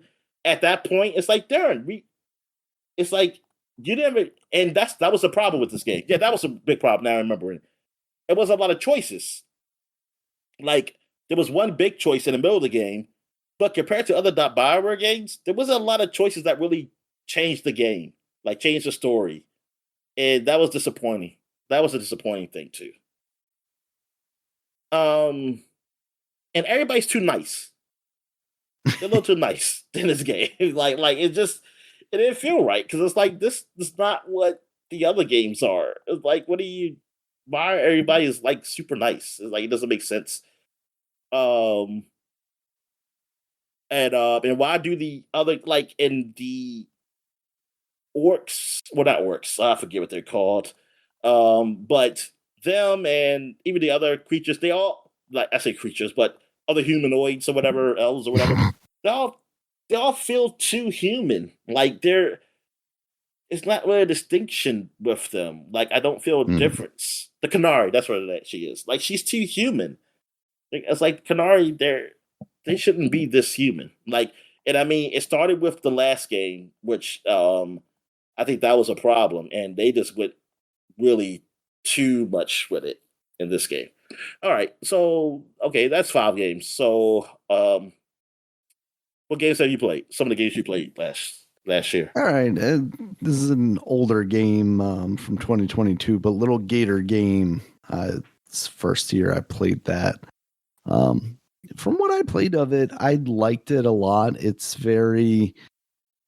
feels like a kind of a little kid Zelda game, right? Effectively, the story is your sister has taken you out, but she's working on a school project, and you were trying to motivate her to play along with you. So you're getting a stick as a sword, and you're getting a hat made of something, and you're getting a parachute made of a shirt or something like that, and you're going on this kind of little adventure and exploring this world. Um, it's a lot bigger than I thought it would end up being, and I think it's very clever. It uses some of the newer Zelda techniques too, of kind of letting you be able to climb stuff, but you have a stamina meter. Um, I think overall it's just generally a really solid game. Also played Assassin's Creed Shadows, which did come out last year. It came out very early in the year. I played it for a while until something else came along, and then I just never really got back to it. It didn't feel like the two characters, they were really doing much with both of them. It very much felt like what was her name? Nawe's story. More so than the other dude that was in there. And for all the flack that they got for him being in there as a black samurai, like it didn't really feel like, at least initially from early on in the game, that they were doing much with him at all. So, it was almost like they were giving some of these people like calls, because like, oh, why'd you put them in here if you weren't actually doing anything with them? So yeah, I think the gameplay is an evolution of the more modern Assassin's Creed games, which are much more actiony than they are stealth. I think they did a decent job of allowing for more stealth options, because at the end of the day, you are a ninja, so you should be able to sneak around. And that's where I was starting to get frustrated with those games in the mainline series, was that, I'm an assassin, but I can't even crouch in these games. Like, how am I supposed to hide if you don't even allow me to like control whether I'm crouching in the moment or not? Yeah, so I think visually it looks good. Yeah, because it makes sense. Yeah, in like the older games. Yeah, I mean, not that I think you should still be able to crouch, but that you're in the city. Like now you're in like an open road with grass and stuff. It's like, yeah, what like the hell? you crouching around while you're trying to blend in with a crowd of monks or whatever doesn't make a lot of sense, right? But yeah, when I'm walking through tall grass and now you're going for the like more generic style stealth options, like, yeah, I should be able to do that. Yeah, so I think this is definitely an improvement for the franchise. I think this was a good direction for them to go in. I think the story stuff felt a little too generic. Like the stuff that they had going on, and from what was shown from Yotai, felt very similar, kind of this revenge tale, and there's this group of villains that you're going to take down one by one. The story as old as time, Daniel. Yeah, and that's fine. But if you're going to have a kind of generic story like that, then either you need to find an innovative way to tell it, or you need to have gameplay that makes your game a little more enticing. And I think that's what started to push me away from it, or allow me. Yeah, okay. You play as a woman. If I could even find him in that game. Was the fact that like it was difficult to find my next objective. Like they gave me this like, well, you generally go into this area, and it's like, yeah, but then what am I doing in that area? Am I eavesdropping on these guys? And if is it these guys or these guys, or this guy or this guy? And it just made it very easy to be something that I didn't necessarily feel like I was making any sort of progress in. And that's definitely where I started to not come back to it. Because initially, when it was a little more linear, I was keeping with it. I was keeping going. But then once they just made it a little more difficult to feel like I was progressing, that's when it became a lot easier for me to feel like I wasn't doing anything and kind of wasting my time with it. All right. I also tried out Mullet Mad Jack. That had come out the year before, but it came out on Game Pass. This was one that you were talking up a bit, and it's definitely crazy and intense. You have this limited time in each level that you need to get through the level, and every enemy that you kill, you get more time, and you get these vending machines and things that shoot out things. It was very like intense, but for me it was a little too intense. I felt like it was too much work to try and make it through the level, and I wasn't really having that much fun with it. So that's why I kind of fell off that pretty quickly. And then South of Midnight, that came out. Finally we're getting some games from the Xbox. It's a game that felt a little more traditionally Xbox 360 era, or even maybe a little earlier than that as far as action games go. It felt somewhat simplistic, but the story definitely was telling something interesting, and I didn't get that far into it. Definitely feel like I need to get back to it, because I have heard especially praise of the story, and I do like some of that more simplistic combat from back in the day, as long as it doesn't get too repetitive, as long as they have enough platforming to kind of break that stuff up. I'm doesn't fine feel with that. like, because it doesn't feel like, because you're fighting a lot, so Mhm. I wouldn't say like, I don't know if I would say it was too repetitive. Like I wish, I Yeah. wish it was more, but it wasn't like, oh, I'm always fighting. Like I'm going to another area. Oh, I'm fighting again. Nah, a lot of times you're really, like you said, like it's kind of platforming Yeah, to me. platforming, jumping around. And all the stuff early on in that game at least is like pretty cool set pieces, that early bit where you're kind of running through this tornado situation, and everything's moving around you and going crazy. I thought that stuff was really neat. Oh yeah, man. I like the story and the setting. It's pretty good. Like it's really well done. Like I Mhm. said, the only downside was like the gameplay. I wish there was something a little more to it, but Yeah. or a little more puzzly, or more puzzles. Like if you're not going to Mhm. do a lot of action, let me do a lot more puzzles. Like there's some puzzle stuff to do in here, but I feel like it's like, man, if there was a little more a little deeper with the puzzles, I think this could have been like a really great game. Like it could have been Yeah. really up there. And I mean, I like it, but they're like, yeah. Um, but yeah, but like story wise, man, it seems pretty good. Yeah. All right. So what you got next, Dominic? Um, so Outer Worlds 1 and 2. So I played one again, and this time I Mhm. played the DLC. So I never did that, and the DLCs were good. Like I really liked them. The one with like kind of mystery caper, and another one you're going through this old like, yeah, you're going through this old like factory, something that was on a asteroid, like this old, yeah. Well, it's this old whole factory operation. They got different buildings and people, and then you kind of find out what happened and why everything went bad there. It was kind of mystery there too.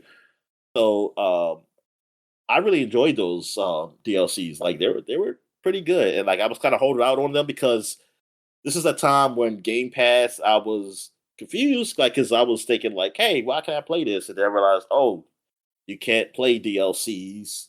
Like, I mean, you can buy DLCs, but they don't come with Game Pass. And I was like, Right. I was like, and I was like, well, do I want to have to buy the DLCs and not have the game, or just buy I the don't game? own And the then, game, but do I want to own yeah, DLC for a game I don't own? Yeah. yeah. And so I was just kind of hold out. And then the game was free on Epic Store. So I played that version, and that had everything. And then, yeah, and I mentioned that during the podcast, how it was like a confusion of that with Xbox, where you couldn't buy that Spacious Choice version. I mean, you Mhm. could buy it, but they didn't have part of Game Pass, and I was like, it was something weird. Anyway, so I also I played Summer 2. Now I didn't like get far into. I gotta play that some more. I mean, I like what I played. Um, I saw some improvements of one, but like I didn't play enough. I can't really judge it. Like because now I totally like I didn't hate what I played.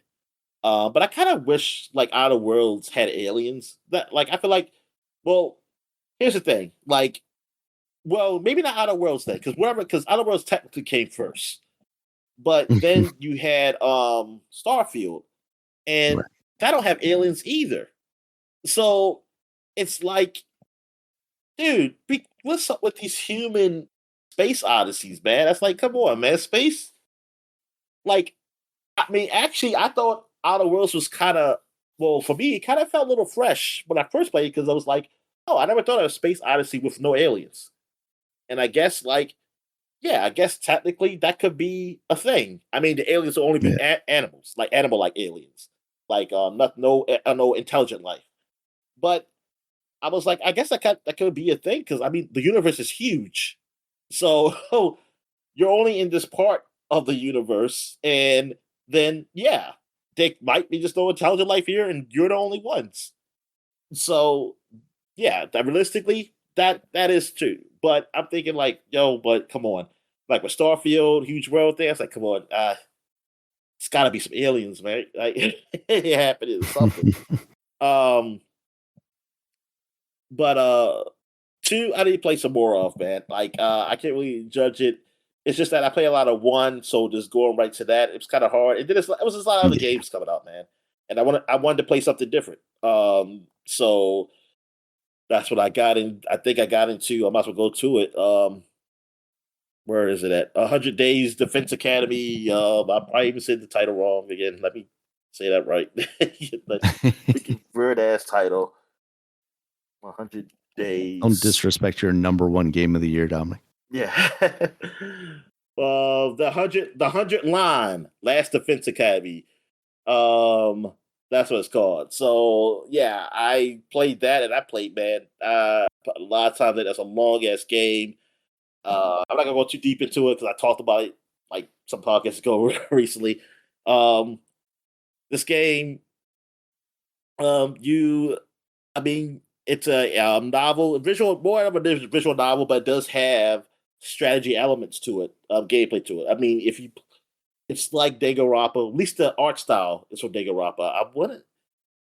I want to say, but because I don't think the actual either artist or whatever, not artist, excuse me, the writer or whatever is or director is from Danganronpa. I know he did the what's those games called? The 999 games. Oh yeah, okay.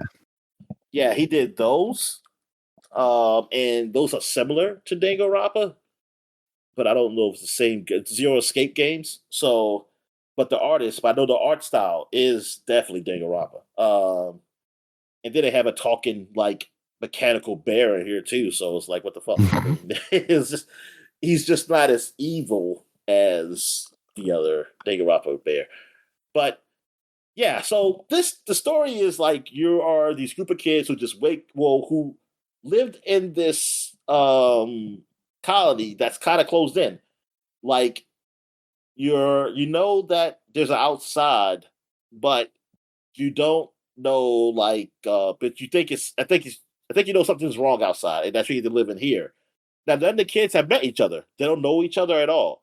So but they something happens where these weird looking creatures come and then they attack them. They get that's when the bear comes, give you powers, and now you can fight those things. And then you wake up in the school. That's when you see the other kids, and then they say like, "Hey, you're here to help defend Earth, because you actually came from a colony that's up in the sky, um, which you'll find out later in the story, stuff like that. Like you came from colony, like, and Earth has been ravaged by these invaders, and you have to help us get the Earth back because." Like supplies, we're not going to last. Like can't live in a colony forever. Supply what these days is not going to be able to keep up with supplies and everything. So that's where it is. It's like you're defending this part of the school because the school there's something in this school that can help kill all the aliens on the planet, but it has 100 days until it charges up. So that's the 100 days. Thing is, you go through those 100 days, and then there's more game because now you branch into different storylines because now because something went wrong at the end that you didn't like, and somehow you found out that you can go in the past. So when you go in the past, you have now this is when you really start making choices. Like you don't make really choices in your first playthrough. Then you start making choices now where you get to pick where where it branches off to. So this is how it's like the Zero Escape games. Like and it is 100 different branches, man. And goddamn, that is long. And some branches are really short. They're really short. So yeah, but still, it's a long ass game. Mm-hmm. And but it was good. I did enjoy it. I did enjoy it. But I wish there was some editing to it. But yeah, it's definitely something. I would it be it's somewhat different because, like I said, not like 999 and the other Zero Escape games have done branch storylines, but to this extent, like how like freaking 100 different branches, like that is a huge endeavor. Like what the hell? Um, but yeah, so I did play that. Also, I played Avowed, another what's the company called, Daniel? Bethesda. Obsidian. Obsidian, Oh right? yeah. Yeah, yeah. You Yep. said Bethesda. How you disrespected them? You disrespect. But They're under the Avowed umbrella down. that is another City game that came out early in the year, man, 2025, and this I was looking forward to this. I was always disappointed, like I had told you, for the graphics. I was like, it doesn't look all that great. I mean, it's all right, but it doesn't look all that great. And when I came out, I still felt the same way. But it it does feel like it's almost like Oblivion, like, but it's Oblivion and but like Oblivion Light. Like it's not where you can just like Oblivion, you can pretty much like pick up anything, you know how it is with Bethesda games and stuff like that. You can't do that in Valve. Like you can't do all that kind of Bethesda like stuff. But overall, it is somewhat like that. I mean, it's still like that. But I just couldn't get into it at the time. I tried and it just wasn't hitting it for me. And I think I was still playing Dragon Age Veilguard, so I was just like, I'm just gonna focus on that. But yeah, I was just hoping that when I tried it, it would just grab me. But it just really didn't do it for me, and it didn't really grab me. It didn't. It's not that it was bad, but it just didn't feel. I don't know. There's something about it that just didn't like show anything too interesting. Um, about it, but I do want to play it. I like it's one of those other games I still want to go back and play though, because I think I'll like it overall. But it's just with the Yeah. games I was playing at the time, it just could not turn me away from them. Um, yeah, I think I'd say one more because how many I did? I did one, two, three, four. Okay, because Outer Worlds in one and two that's together. I'll do Trails. Yes, I played one of the Trails games last year. I finished it, and yeah, I liked it overall. Like it was a more adult Trails. Trails. I forget what it was called. Damn, what was that damn game called? Um, that I played. Was it Trails of Azure, or was that another one? Trails. Okay, Trails of Trails of Seal. Trails. I got okay. Come on, man. Show me the older Trails. I see the Beyond, but that's one of the newer ones. Um,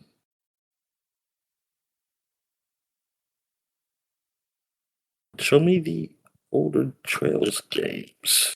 Where's the bundles at? God damn it. Edition. Ugh. You gotta be freaking kidding me. No. Why is the sound coming on for that trailer? All right, here we go. We just put this in. That was a mistake. Um, that I need to put more words in. Trails.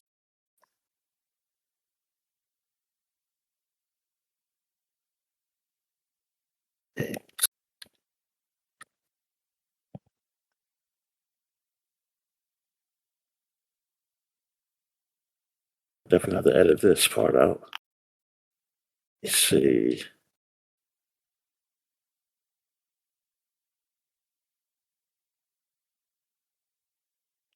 Damn, where's the developer at?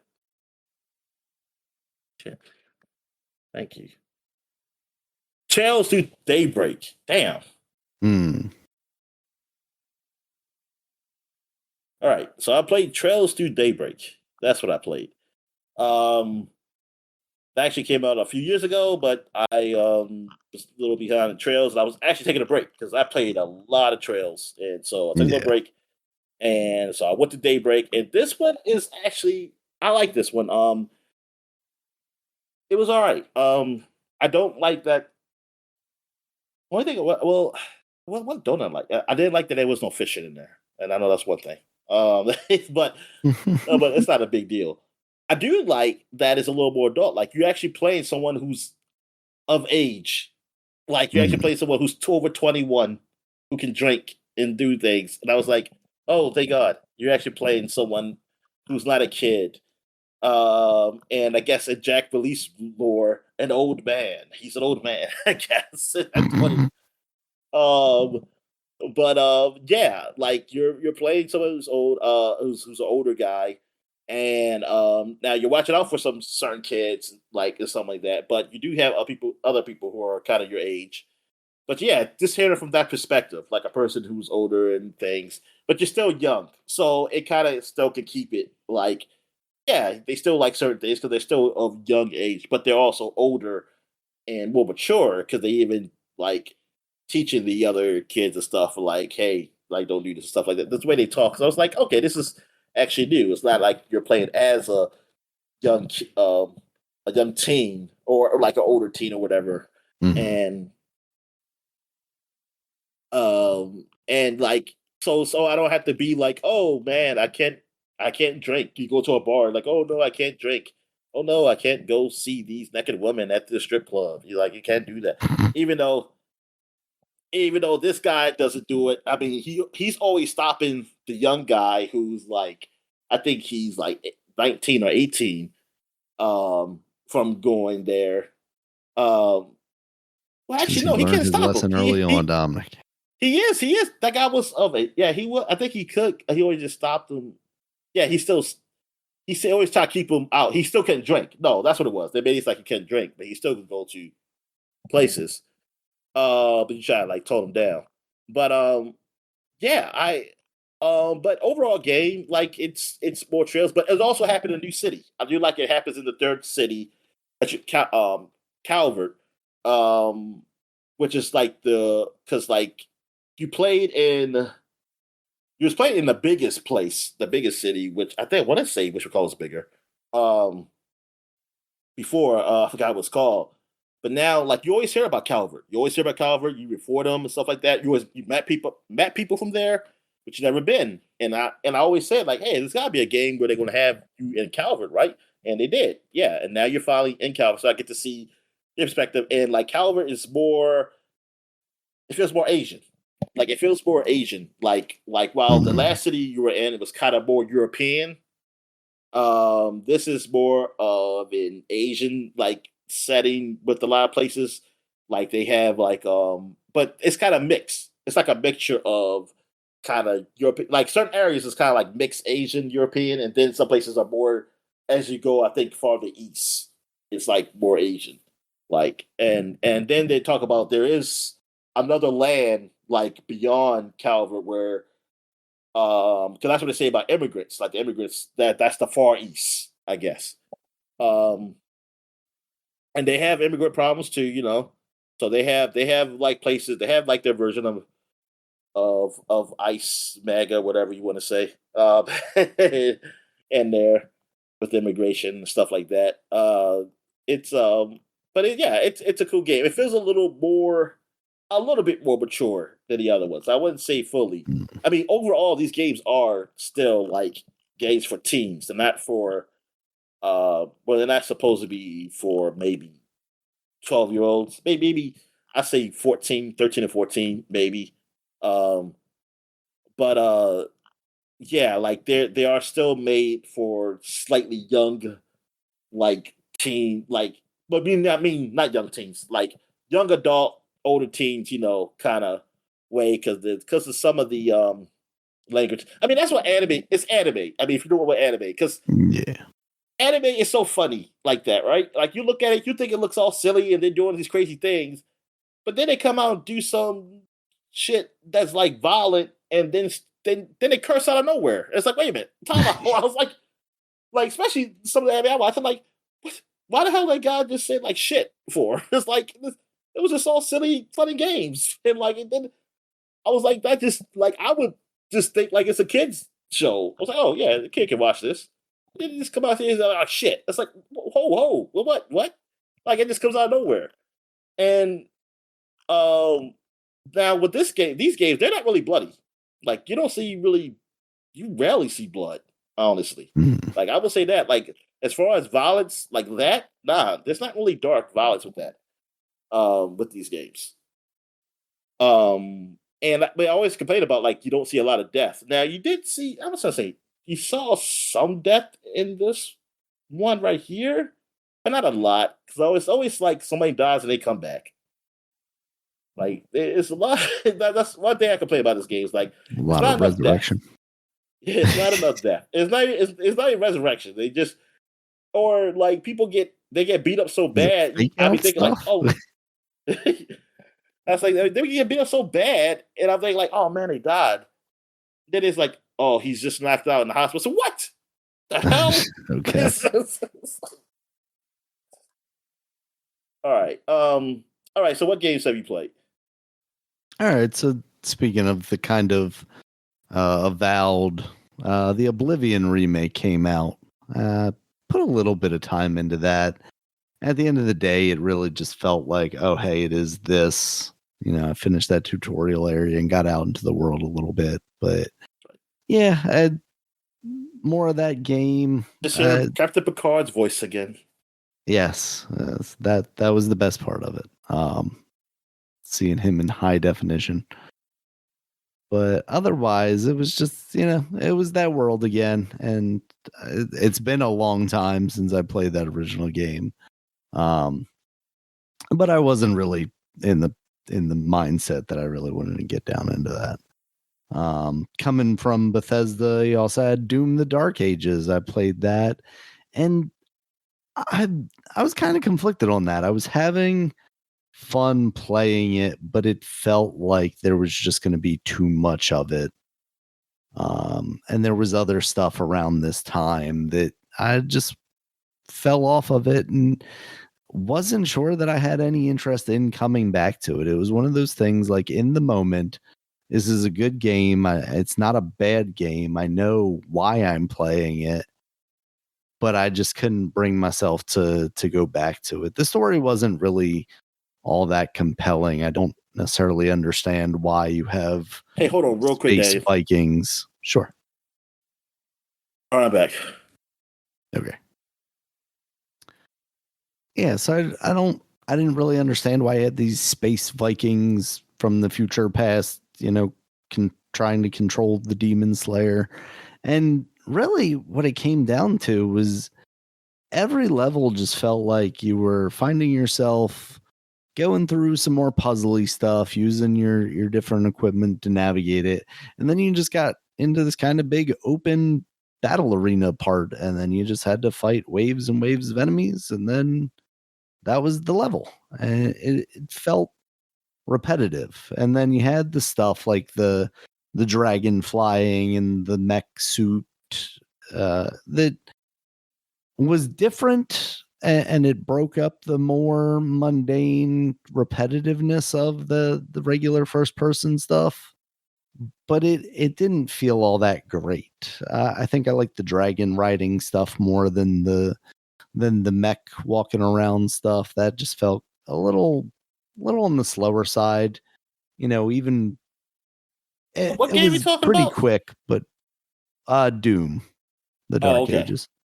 But even for that game, which is usually a pretty fast pace, they did slow you down a bit with that. Yeah. So it's a game that I'd like to tell myself I want to revisit, but I don't know that I'd really be compelled to. I never got around to Doom Eternal, honestly, and part of me thinks like I'd go back to that before I went back to this one. Blueprints, I thought that was a fantastic. Hold on, because I played that game too. Oh yeah, sorry. So yeah, Doom. I mean, it's not much for me to say on that either. But I did like it. I liked it more than you did. I did like it. Just that I was kind of going through multiple games, so I had to pick what I wanted to play. But I did enjoy what I played of that game.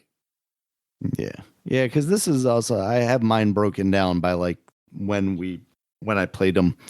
And around the time that it was also, Switch 2 coming out, and also some other games had come out. So it just kind of got lost in the deluge of other stuff.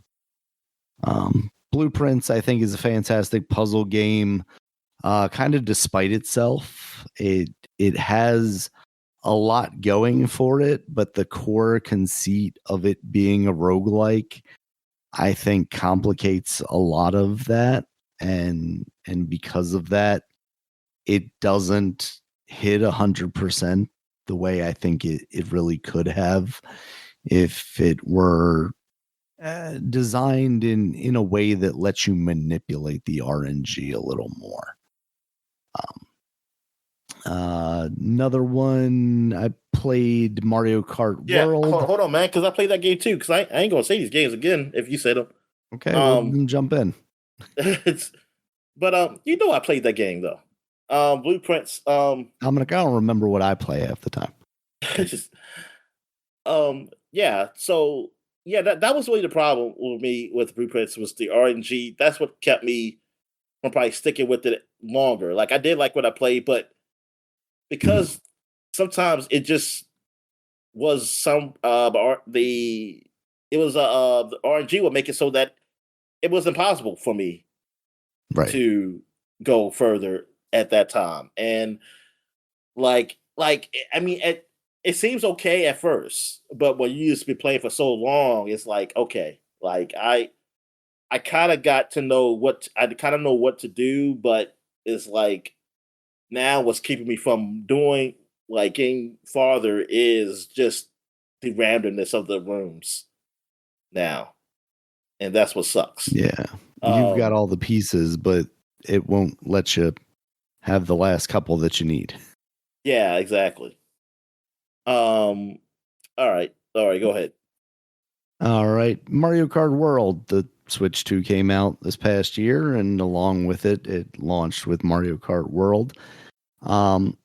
I like the game, but I think its biggest issue is the fact that it is coming off the heels of Mario Kart 8 Deluxe that literally just had everything in it. It had so many levels. It had a sizable roster of characters, and this was just kind of a step back. There's obviously an improvement in graphics. I think they tried to do some interesting stuff. The best thing for me is the rewind. Yeah. Absolutely. I forgot that was kind of a new feature. Adding the rewind, I think, was clever, and I think it can be used really neatly. You can actually avoid a blue shell with the rewind. And obviously there's a penalty to that because like not everybody in the world is rewinding. But not getting hit with that blue shell is an even bigger, detriment, or getting hit with it is an even bigger detriment. So you can play like that interesting game of like, hey, should I do it or shouldn't I? The open world stuff, the idea of the open world stuff, I think is an obvious evolution for that series. The implementation of it is very stark. There's not much out in the world to do outside of the occasional Sonic Frontier-esque. I was literally thinking about how it compares to that game in its vastness and emptiness. So they didn't take advantage of that. And then you have the going between races. I think that's a clever idea, but once again, the execution kind of fails because you design these specific race courses and then you only get maybe like one lap out of them. And the people that are playing like multiplayer where you can't even select to do, 3 laps on a course, I think that's a frustration for them as well. Even something as simple as the menu design of it, where you've chosen to go with like 4 or 5 different variants of a character for the mainline characters. And instead of having them be I pick a Yoshi and then I pick a costume, you have this Yoshi, this Yoshi, and this Yoshi. That almost feels like it's just you being lazy and trying to make it look like you have more characters to choose from than you really do, even though the reality is like I think there's a decent amount of characters there. I You've was about to added say, a I didn't even Goomba know and a about that. I cow mean, because and all that shit. I didn't play much of the game, but yeah, I that's weird because I feel like there's enough characters that you don't have to do that. Yeah, Like, no, it makes it look like you're trying to make it look like it makes it look like you just have a lot of filler in there when the reality is you don't need it because you've added a ton of other characters. And I think from just a UI and navigation perspective, it makes a lot more sense to have those costumes as a secondary selection instead of a primary. So yeah, my expectations were relatively tempered with this. I knew that coming out of a Mario Kart 8 Deluxe was going to be a difficult task for them. And unfortunately, they just did not live up to the moment, I think. They had some ideas, and I don't know if it was a matter of like money or time or what that didn't allow them to fulfill that potential, but it just wasn't fulfilled, unfortunately.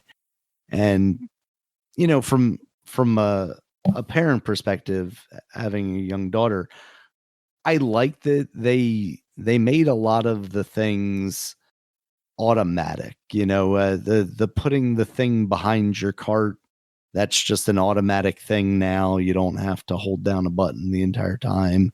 If you want to do a fancy spin or something off a jump to get a boost, they automatically do that too.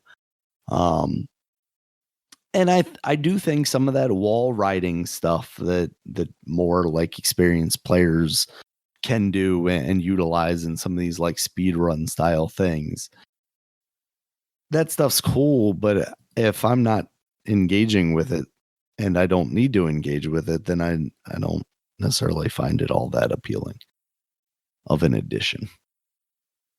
And then Claire Obscure, I'll let you talk about this a little more, but I liked what I played of it, but I feel like it is not necessarily a game that gels with like the way I've been playing games as of late. It feels very systems intense and kind of like you need to. I like that like each character has its own like quirks and different ways to manage things and play. I like the idea of it, but in execution, I'm just a fucking idiot and I don't want to have to like figure out what I have to do to charge this guy's arm up to do the super move that allows me to actually do damage on the boss. I think it's a really good looking game. I don't think it's an incredible looking game, but I think that goes to show like it is a smaller project, and I would love for more studios, even AAAs, to move in a direction that allows for a cheaper game that you can experiment with and be a little more creative with, not at the risk of losing your entire studio over. So I think there's a lot to commend there. I think the story is really interesting. And obviously it is a very good game. You can see that from the reception around the games industry. So what do you think, Dominic? Yeah, man. It is a very good game. And the battle system, I definitely like. Like it's turn based, but it's a turn based where that you're more that even like when you have to time, what the timing is a factor, which Hmm. like Yeah. that's where it seems is like with these turn based games now, they're saying that yeah, just hitting A and just watch and the character doing the move, like it's nice to have something that feels like you have a little more control over and to keep the monotony of that because that can get pretty boring. Exactly. It keeps you engaged the entire time. Yeah. Um, and thing is, and not to take away, because like, yeah, there's still times where I'm definitely okay with not doing it. It's just that I don't want to have to do fight. I don't want to have to grind. Don't make me grind. Then like that's the thing because I don't because that's what really makes it boring. It's like oh I gotta level up or something like that. Let that be a choice of mine, but not a necessity. So and yeah, the story is great in this. The voice acting is really well done, and yeah, it's not really great looking. You can look at when you look at it.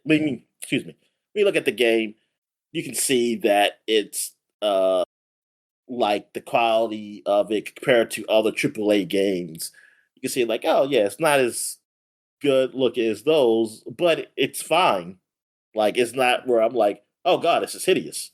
Like, but no, it's yeah, it's a real well done game. I've said my little bit of problems doing the podcast and things like that, but yeah, man, it was. I was actually looking forward to this, like because of the Xbox shows, like with Xbox showing it on their showcases. So Yeah. I was like, yeah, I'm looking forward to this. I actually thought it was a first party game from them. I didn't realize they were just like a partnership with them, but I was glad. I'm glad it was on Game Pass. Yep. And yeah, man, that yeah, and it deserved the awards it got. Yeah, I feel like they're well deserved. I know some people probably feel differently, but that's what it always is. That's what I find it funny. I find funny people get angry about games getting awards. It's like, yo, there's never going to be anything that everybody likes. That's Yeah. just the way it is. Like and it's pretty disingenuous to think like, okay, yeah, you may not like it because look, I don't like none of the Souls games. I hate Souls like games, but I'm also not going to be like, oh no, all these outlets are just horrible because they picked this They're horrible wrong. game. Yeah, they're all wrong. I Yeah, mean, we've I do definitely do that. said that about Souls games, but also, come on. But it's like, yo, dude, you just gotta be like, whatever. All right. So, did you do five, or where are you at? Yeah, you're Okay, up. good. Hey, oh yeah, just to say, like, we're not going to do game of the year. We have to do that next week because I'm not going to be staying up anymore. Um, all right, so where I'm at here, let me see. I'm so here. Yeah, I mean, I played college football. I played both of them. I played 2025 a lot, and then I ended up picking up 2026 when I got PS5. Um, really big improvements over 2025 or 2026. They still got other things to improve on from there, and that I know they probably will improve in some areas anyway. But like gameplay wise, like I don't talk to me about game. I'm not the guy to ask about because it doesn't matter as long as I'm able to pass the ball, whatever, and it's not that hard. I'm okay. Like the features I'm mad that they stopped doing is stuff that didn't make sense for them to stop doing, like which I had problem with all sports games with this. Well, except for 2K, I would say 2K still does it. They like college football does not give me control over my single player experience. Like 2K and what games like what 2K is doing is what games have done since the very beginning. Like I can change settings in the middle of a game. Well, actually, you know what? 2K, I don't think you can in the middle of the game, but you can change But you can change a lot though. In 2K that you can't do in these games. But I know in the middle of a game, if I'm playing, actually, I think 2K you can't do it in my player. Maybe you can do it in franchise, but not my player. But in EA Sports game, it doesn't matter. It's like your player or whatever. In the middle, like if I'm feeling like, oh man, it's like this is a little too easy. I want to make it a little harder, or vice versa. You can't change it.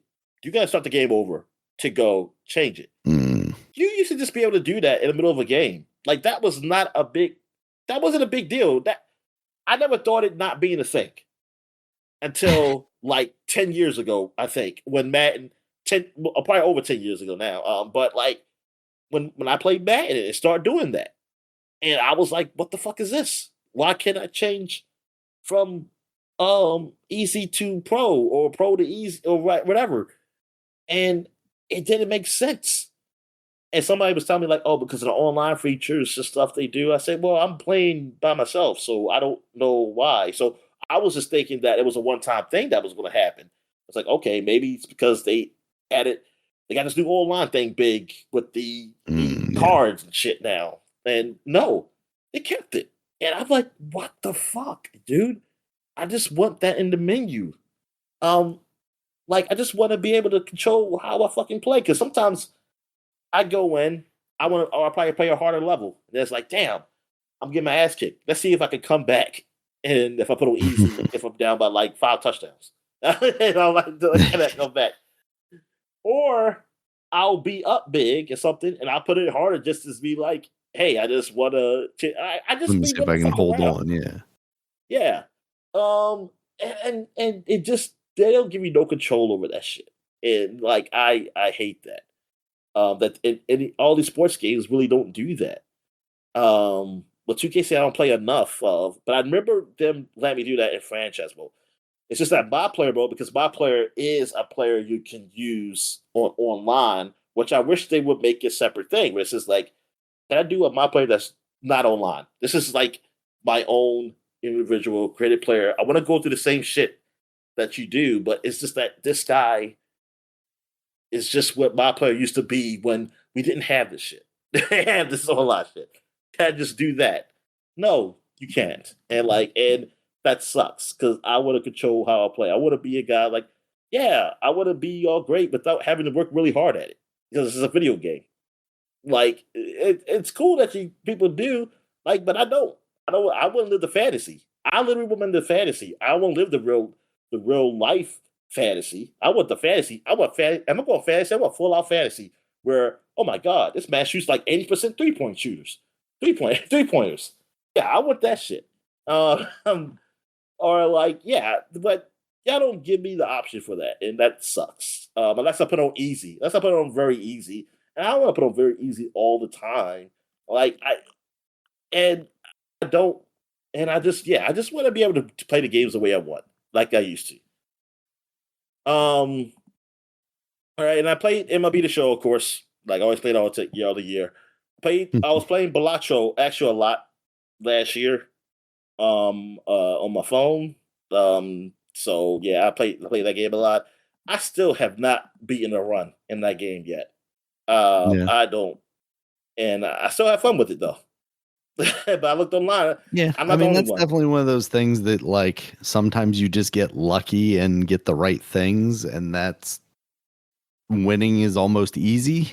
I say that having only won once, but I think that's that type of game where like, oh, sometimes the game just kind of ends up broken in your favor, but a lot of other times it takes strategy, which at one point I thought I was gonna like look up and see, and then I was like, I'm just gonna play this the way I like to play it.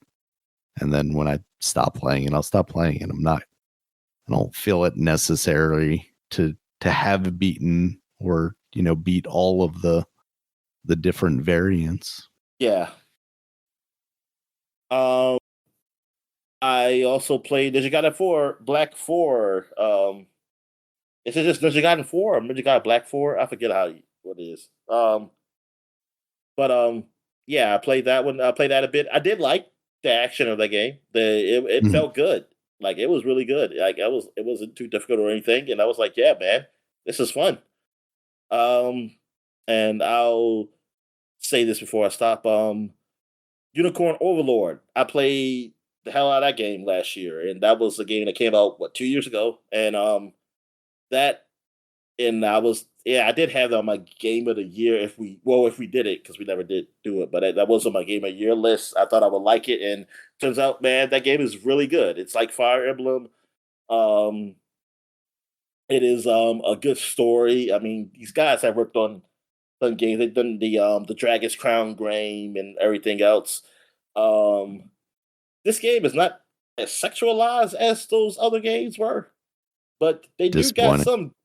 Yeah, but they do got some. Like at first, it was a while until I saw those witches, and then when they were wearing, I said, "Oh, okay, here we go." Mm. I was like, "Yeah, look at these scantily clad witches here."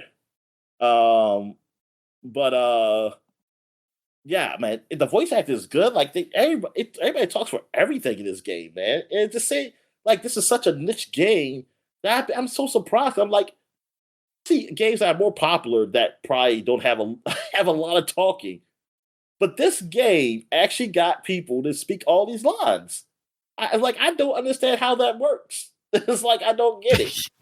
Like how does a niche game like this gets voice acting for all these people? And AI, while Dominic, AI.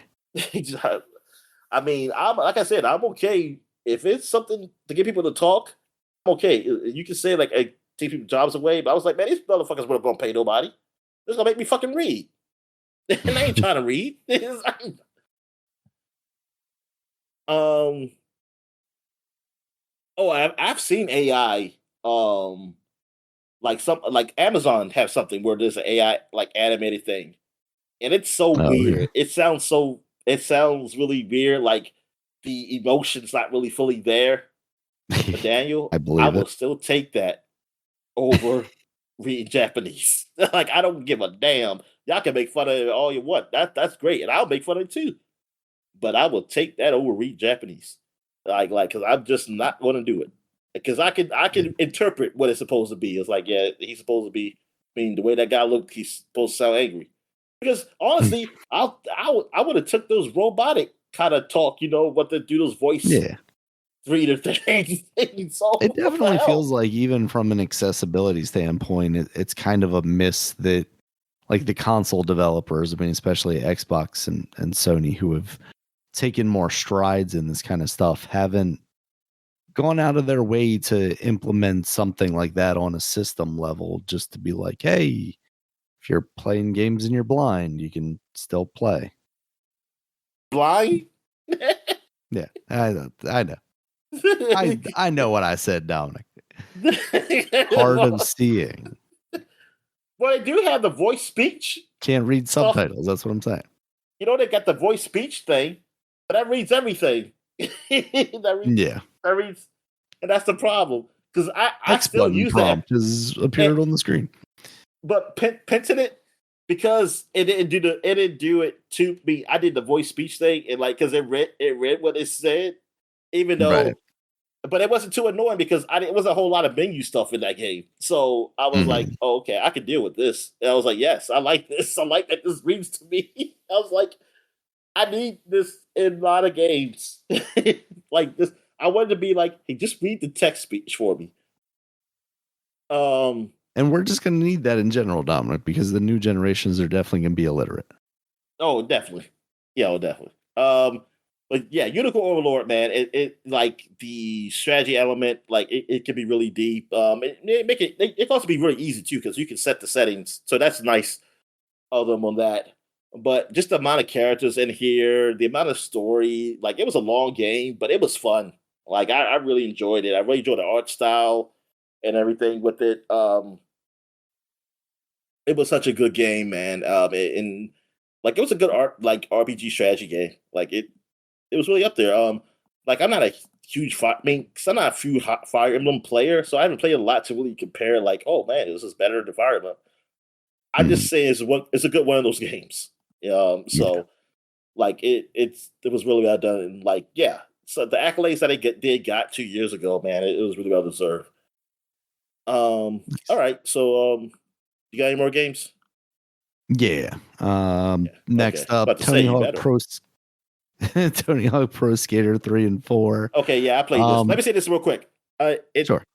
It was okay. Okay, that's all I gotta say about it. Go ahead. Yeah, no, and that's, I talk a lot about Metroid Prime 4 being a disappointment, Keeper being a disappointment for, being the new Double Fine thing. And I keep kind of forgetting the other one that disappointed me this year, something I was excited about. Tony Hawk Pro Skater 3 and 4. 1 and 2 were killer. I loved that game when it came out. And 3 and 4, kind of the changes that they made to those games, and maybe part of it was just, we had already done this with 1 and 2, so 3 and 4 having kind of taken as long as it did for that to eventually come out, and then for them to also additionally change some of that stuff was disappointing, and it led to me not playing it nearly as much as I did 1 and 2. So yeah, just another loss for last year, I felt like. Let's see, what else do I got here? Hot Wheels Unleashed. That was a game I was just trying to go through and find something that me and my daughter could play. And that was one I got on Epic Store. It came out in 2021. I liked it for the racing. I thought it was okay. It felt more Sonic-y, where you're kind of doing this drifting stuff around the corners. But what I didn't like about it is just how much microtransaction stuff they kind of put up in front of your face. And it wasn't even necessarily microtransaction stuff. It was like mega transaction stuff, because it was all like, oh, there's a Batman DLC. So over here is Gotham, but you got to buy this.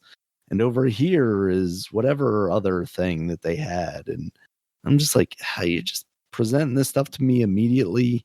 And then they did the thing where they lock progress behind, like, you coming in a certain place. So like, you can come in third in a race, but until you come in first, you don't have enough points to unlock the next thing. And it just felt like, why are you giving me this kind of open map to go through if you're just gonna lock me behind this until I do it anyway? Just make it linear at that point.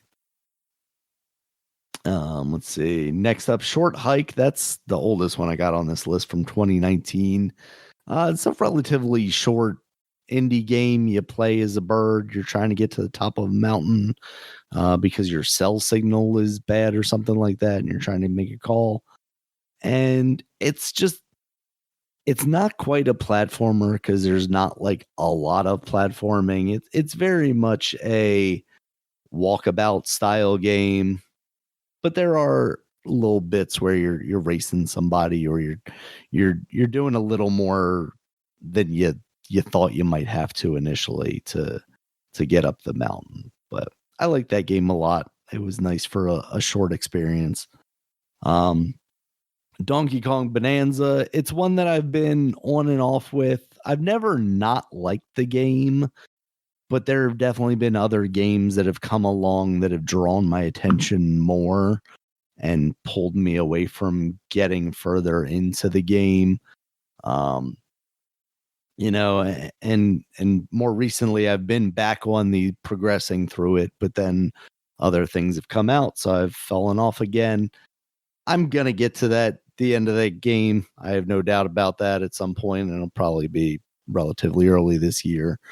But it just hasn't grabbed me in the way that I was really hoping a game from the Mario team would. This was supposed to be Nintendo's kind of big thing for their Switch launch, outside of obviously Mario Kart for the sales.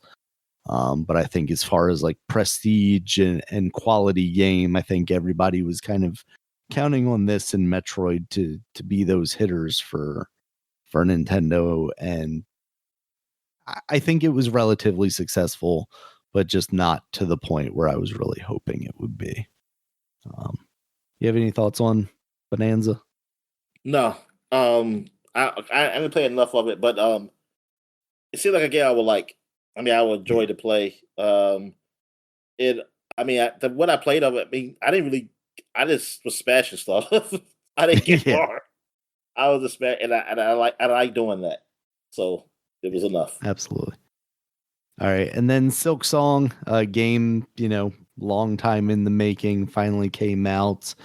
Um, I struggle with it a little bit just because it is on the more difficult side of things, and not even necessarily the challenge of it as so much as the if you fail that challenge, you have to do a whole lot of work to get back to where you were.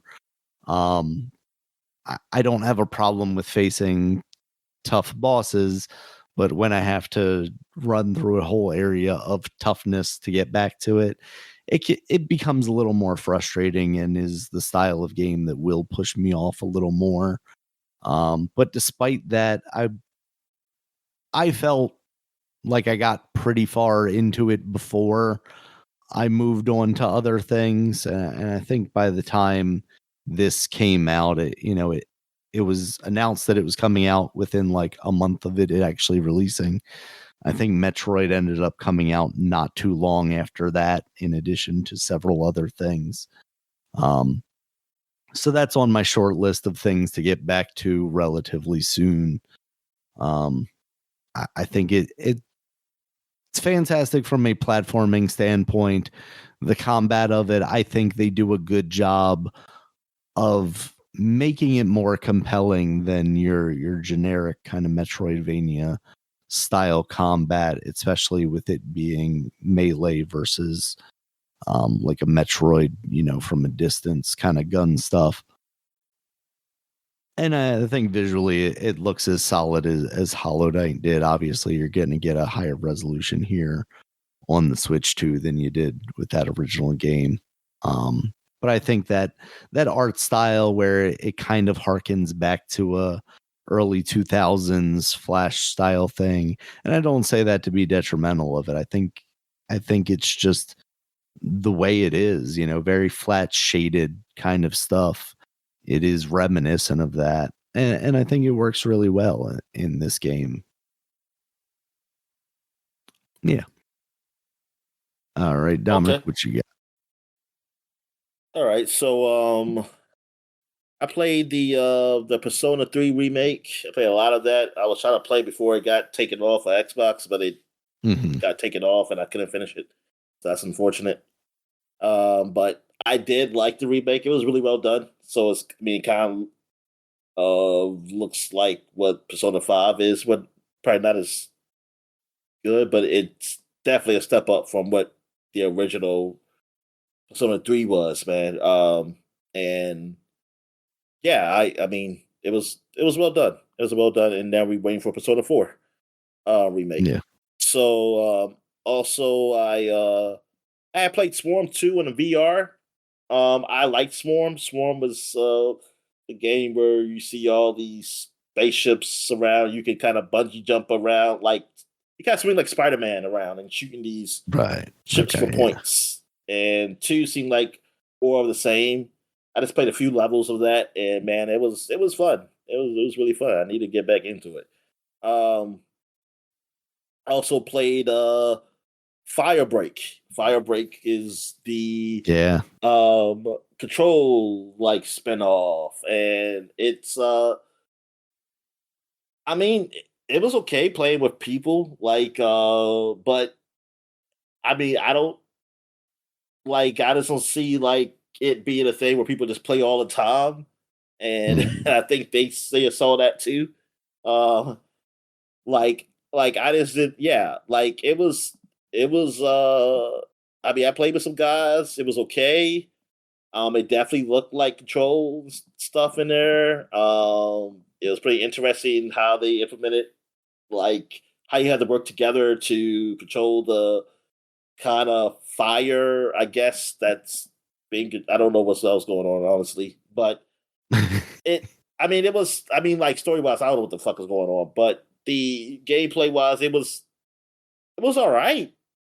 It was okay, but it's just that I don't. yeah, I don't see myself like, oh, I'm gonna come back to this, Mhm. Left 4 Dead or something. Like I don't see the appeal of like to keep playing this game.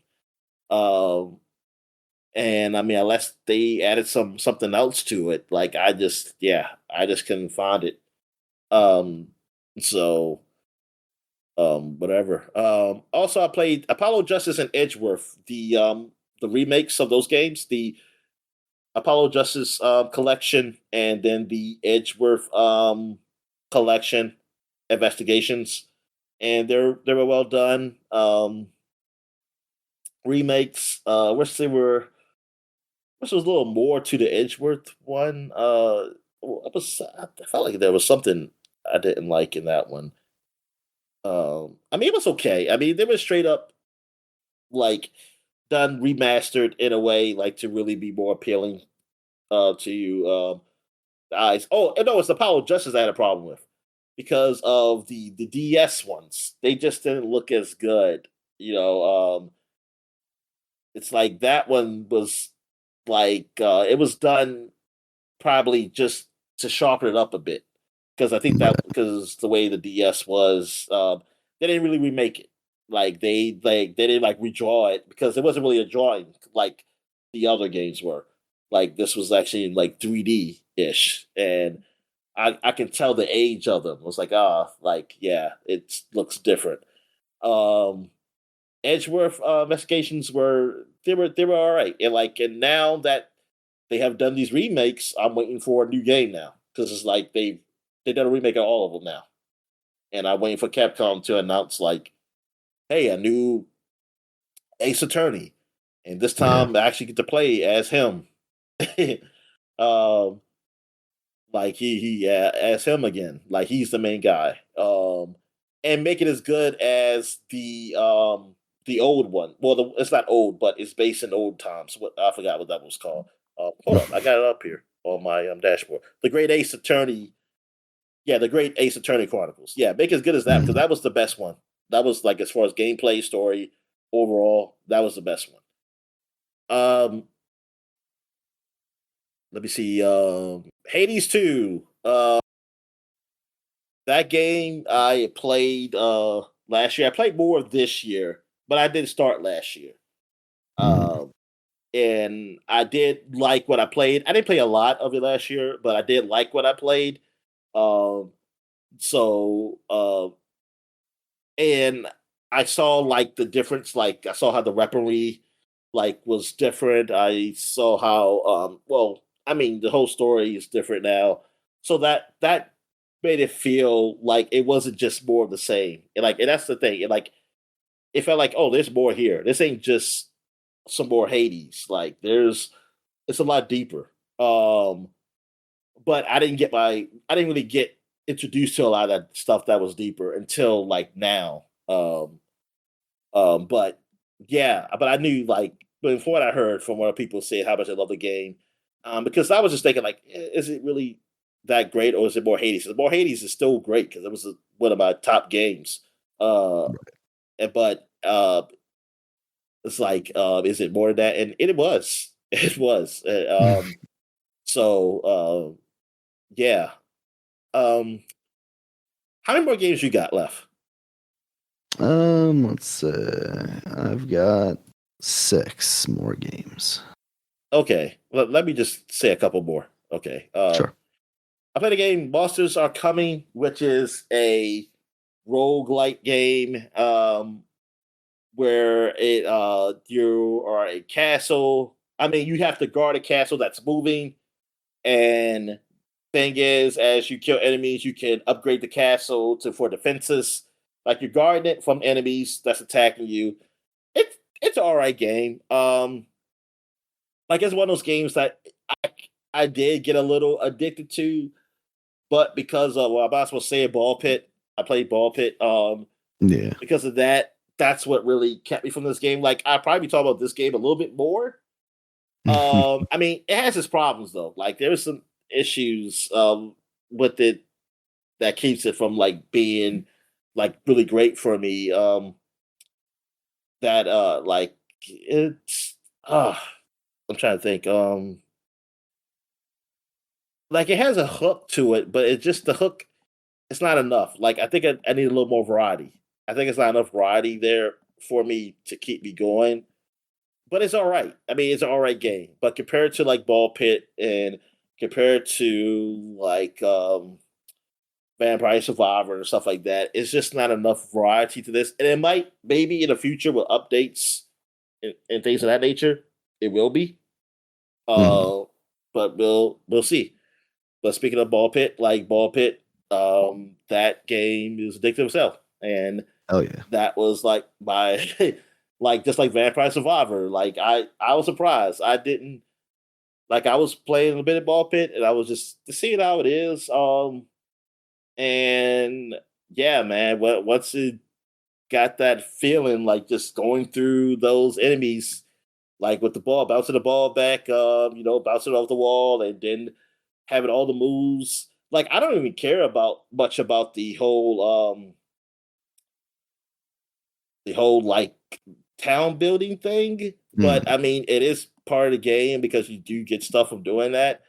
Oh, Yeah, that's the I thing, wish right, it is was they some use that to unlock characters and upgrade yeah, you, so yeah, I mean, but that's why I appreciate it because it does the thing I like when roguelikes do, which is we're gonna give you a way to get permanent upgrades to make you stronger, so if you aren't able to get through something as it is, you get a little bit more each time to progress until you eventually are strong enough. It's not just, oh, this is a skill issue type thing.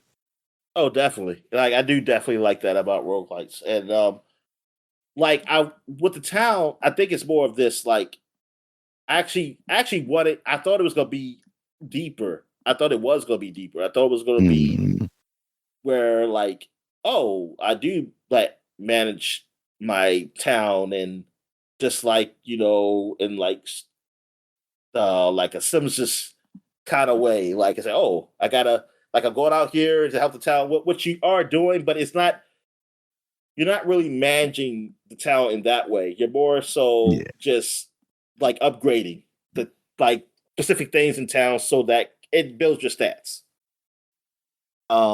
And like you can do that thing where you shoot those your warriors around and they do bouts and stuff, and that helps. It helps build like either town, like some of the buildings in the town, or collect like food and stuff, and what you can use to either build homes or get other things to help your warriors out. But yeah, that's what I thought. I thought it was gonna be something a little more deeper than that. Um, Mm, but I mean, it's okay. But it's okay. But like the overall game, though, man, it's fun as hell. Yeah, a game that I didn't hear about until maybe I'm trying to think. I don't know how if I heard about it before it came out or like that much before it came out. I don't know honestly because I just remember when it came out. I don't remember ever hearing really people talk about it before. So no, not before it came out, really. It I'll say wasn't one more even game. until One more you game. were really talking about it that Oh I'd yeah. heard about it and started playing it. One more game. I played a game called Crime Scene Simulator. I played like a couple scenarios. Mhm. I think that was pretty cool. What I did, like being the cleaner, basically, like cleaning up after things go wrong. So you're just cleaning up, like for people to get away with a crime that has happened. And I just like how one situation it looked like one thing happened, like oh man, this guy, like some mobster got son. I think he actually killed somebody. But then you find out as you cleaning, you see another room where the guy he apparently killed, he was a killer himself because he had he had dead bodies in the back. So Mm. it was like, oh shit, I gotta clean this too. It just made things like, what the fuck? I think that's where I stopped at because I was like, oh damn, well, so what I'm supposed to do? Is the thing to do is to leave this, or he get caught for this? But I don't know how that works. Yeah, it's like, oh, but well, it was. I mean, it's interesting. Because this was on Xbox. Yeah, this was on Xbox Game Pass, so that's the reason why Mm. I played it. Because I don't usually try these simulator things out, like unless they're super. They have to be super popular, Yeah. And and not only super popular, but also not farming simulator. That's boring because I did try that. That was on Game Pass, and man, Yeah. it is like farming. I mean, it it's not a Stardew Valley. I was just thinking it's gonna be a realistic No, looking Stardew yeah, no. Valley. It is it's a little too real, like going to the places and shopping for feed and stuff like that. And like, I was like, Tom, do I have time to do all this shit in this farming simulator game? I'm like, who the hell's playing this? All right, you can go ahead.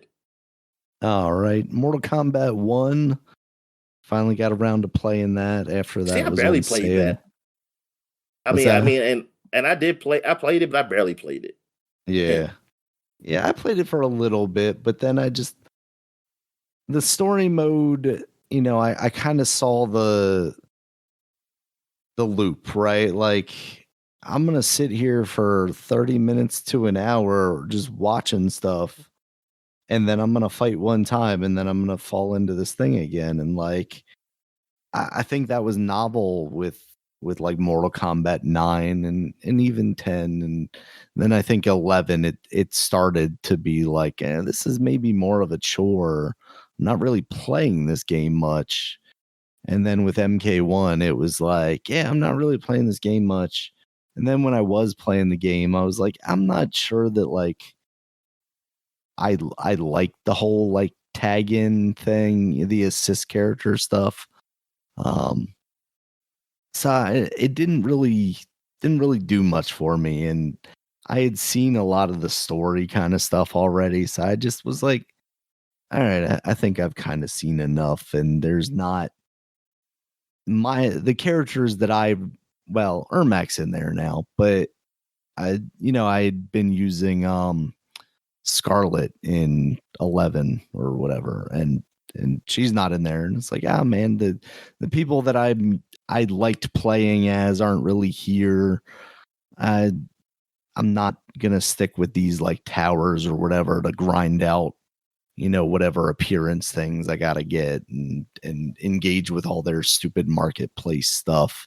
Even when I'm not buying anything, but having to have like a this coin and a that coin and a this and a that, and you get this, you got to do this, and I was like, no. So I could see myself coming back to it eventually, just because like that's how I am with fighting games sometimes. The new one might come out and I get an itch and I'm like, well, I'm not going to buy that one. I'm going to jump into this. Like that's what happened with Mortal Kombat. 1, I was like, oh, I'm going to play the last one I have. I'm not going to buy that just yet. But yeah, generally I think it's okay.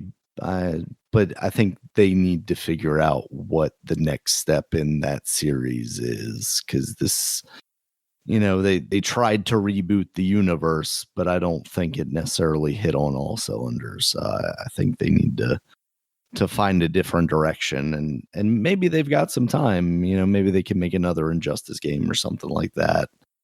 I'm still rooting for them making a full-on WWE game like they did for the phones, but I don't think that'll ever necessarily happen. Unless everybody gets owned by Warner Brothers at some point, or Warner Brothers gets bought by somebody. All right, next up, let's keep it with Mortal Kombat, Dominic. The Mortal Kombat collection. I didn't engage with this as much as I thought I was going to. The games themselves, I think I have more nostalgia for than I like playing. I do need to get back in there and finish the content itself.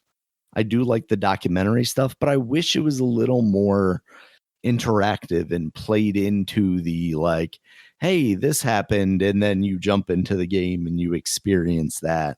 Yeah, and then exactly. you jump in and out, instead of it just being like this timeline that you have to read and do that with. And then Keeper, I'd mentioned that earlier, is kind of a disappointment. There are definitely aspects of that game that I really enjoyed. I think visually it's a fantastic looking game. There is some gameplay stuff in there when they switch it up from you just being a lighthouse with legs. that I found very engaging, but it's just too few and far between. And to even get to the more engaging stuff, it's pretty far into the game, which is a relatively short game. But honestly, there were times where I thought, like, okay, this game should be over by now. And I really wish it would be, because I'm kind of tired of doing this stuff. And then it switches up and has another bit of like, oh, I like what they're doing here. And then it goes back to just more, slow paced stuff. And it was a very uneven game for me. And that's what led me to not really love it. All right, how many more games do you have now, Dominic? I'm waiting till you. If okay, like I can run this real quick. I played Destiny 2 a lot. Not much to say there. I did play Splatoon 3, and nice. I did like what I played. I played some single player. And I this multiplayer. It was fun. I mean, I played some. Like I didn't play a total lot, but that's something I have to get back to. Um, and Diablo 3 on the Switch. I played a lot of that. I really like that game. Like I really like Diablo 3. Like it's a really great game. Like it makes me want, like I do want to play Diablo 4, which I have been. I played some like through the portal for the PS5 because it was free up there. So but Diablo 3 I still want to finish because I want to finish off the DLC. And I think that's it because these other games you should have on your list. Lost in Random, Eternal Died. That's a roguelike game that's similar to Hades, and it's a spinoff of Lost in Random game that came out a couple years ago. So and this was good. This actually came out in 2025. And I like what I played with this. I like the story. I mean, because it's an interesting universe with this, and it kind of makes me want to play Lost at Random, or at least just look it up to see like what's it about. But the gameplay wise, like I like the art style. It got that kind of Tim Burton-esque look to it. Absolutely. And yeah, like I was surprised how much I like this game. Like never touching Lost at Random at all. And like, cause that was more of an action game. I think a 3D action platformer or something. Like, yeah. So this was pretty good. Like, I don't know where this takes place. This is a sequel or what? I have no idea. Like, in that like timeline or whatever. But yeah, that was pretty good. So, all right. So what you got? All right. I've only got 2 more on here, so there's might be something that I'm forgetting. Marvel's Cosmic Invasion. Okay, that's one of them. That is the latest beat 'em up from Tribute. I think they did a fantastic job with this one. Yes, I think the visuals are very good. The playability of it, I think it feels a little easier than some of the other ones that I'm comparing it against. The difficulty is definitely ramped up, and I think that's kind of how I ended up pushing off of it. Just because it was like, oh, I got to this boss and now I can't beat him. And now I'm kind of done for the night. So I guess I got to come back to this at another point in time. But it's definitely a game, again, on my short list to come back to. It's not a long game, is my understanding. So I think I can definitely push through and finish that. I like what they do with all the characters. They got good voice work in there. I like that they have, you can play as any character you want, but they also have specific goals for characters that make more sense in the campaign that they've set up effectively. And yeah, I think just generally coming off of that game, very positive. All right, yeah. It was That's pretty good, man. I like it. I mean, there's not much more I can say about that game. It like what you said. Yeah. But it as far as the beat 'em ups go, like the other two, which is the Ninja Turtles and the Streets of Rage. I I have to play some more of this. I think I still like Turtles better than this. Streets of Rage I like better than both, like the best one for me. Than Mhm. that's but but this is this is not but this is still good. Like this is still fun. It still gives me that nostalgic feel of beat 'em ups, man. But really but new, you know. Yeah. And I kind of wish the Double Dragon would go that route. I mean, I hope the other one, I hope the next Double Dragon is good. I mean, the look of it is not really doing it for me, but maybe it feels Mhm. better when playing it. All All right, right. And you then say you got two more. So what's your other one? my other one is Metroid Prime for Beyond. Yeah, you forgot again. Okay. I've talked endlessly about this game. Huge disappointment. Visually, I think it's pretty good. It's probably one of the best looking games on the Switch. Switch 2 as far as Nintendo games.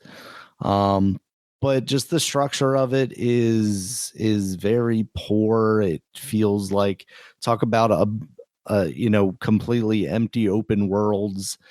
It was pointless to make this an open world, and maybe at some point they had grander design behind that, and just fell short in execution because of time and money, or jumping between studios or whatnot. But the content that is there is not what I'm looking for in a Metroid game, despite the fact that I I will constantly talk about like wanting more linear experiences, and part of why I probably was able to get through this game so quickly um was because it was a more linear experience, but that's not what is a Metroid game to me. um I expect to kind of butt my head up against things sometimes, and and in this there was nothing really, the occasional thing where it just didn't really make sense. I did find myself looking up, but that was mostly just because I didn't want to explore this world. It gave me no reason to. And despite what a lot of people thought coming into it, as far as like these characters, these NPCs around Samus, like they're going to ruin the game, that they were perfectly fine for the most part, outside of Samus's actual interactions with them, and then how they affected gameplay. I thought from a character's perspective, I thought they were relatively well done. They had good voice acting. They looked very good, from a rendering standpoint. But there are just so many pieces of this that are not very Metroid to me that it was a pretty big disappointment. All right, so what's the game, Dominic? Okay, and then now that I think about it, I don't think you actually played it, honestly. Okay. But it's Dispatch. Oh yeah, no, I didn't. I still haven't gotten around to playing it. yeah, you just I bought it. watched the entire thing. I haven't played it though. Yeah. Yeah, Dispatch. I played some of that last year, and Mhm. I honestly, like last year, I didn't really get that far. I only played the first episode. I didn't play till like some of the other episodes until this year. But Mhm. from the first episode, I saw how the animation was and like the story, and I was like, wow, this is pretty. This is like a TV show right here. And Yeah, it's quality. then Yeah. when they got to the gameplay part, I was like, okay, so this is the dispatch part of it, though this is just only the tutorial part. But I looked online and saw how like the gameplay was. I was like, okay, that seems pretty cool. With it, what's going on here with that game? But yeah, dispatch. That yeah, it seemed like it was all right. I mean, the first episode was pretty short, but I thought it was pretty cool. Like Telltale kind of Telltale game, I mean, in that kind of way. And I was like, yeah, this is good. This should hold me over until Wolf Among Us comes. Wolf Among Us 2 comes. So we'll I think we're going see. to be 3 seasons into Dispatch before we see that game ever. Yeah, and it's a very it's like, it's very like adult like game. It's more along the lines of what is it, Invincible than other type of hero. Ironically enough, games. its animation is better than the show Invincible. Yeah. But Amazon don't have that much money, Dan. They're a small company, so they try their best. Guy selling books out of his garage or whatever. All right, so that's it, man. So yeah, we can pretty much wrap this up. We'll have the Game of the Year podcast out there eventually. It will be the next podcast after this one. Yep. Absolutely. All right. Thank you guys as always for listening. You check us out on Twitter. Dominic's at DStalworth5. I'm at Regulus MB. The podcast is at SupaPod, SupaPod. We also have Blue Sky at SupaPod.com, at RegulusMB.sky.social, and at DinoMan at DominicStalworth.bluesky.social. We've got a website where you can check us out, SupaPod.com. It has all of our previous podcasts, as well as the links to all the places you can find us, including YouTube, where there's a video version of this podcast, as well as all the audio places, iTunes, YouTube Music, Spotify, Amazon Music, Audible, and anywhere else you might find an audio podcast. And until next time, guys, talk to you later. All right, see you.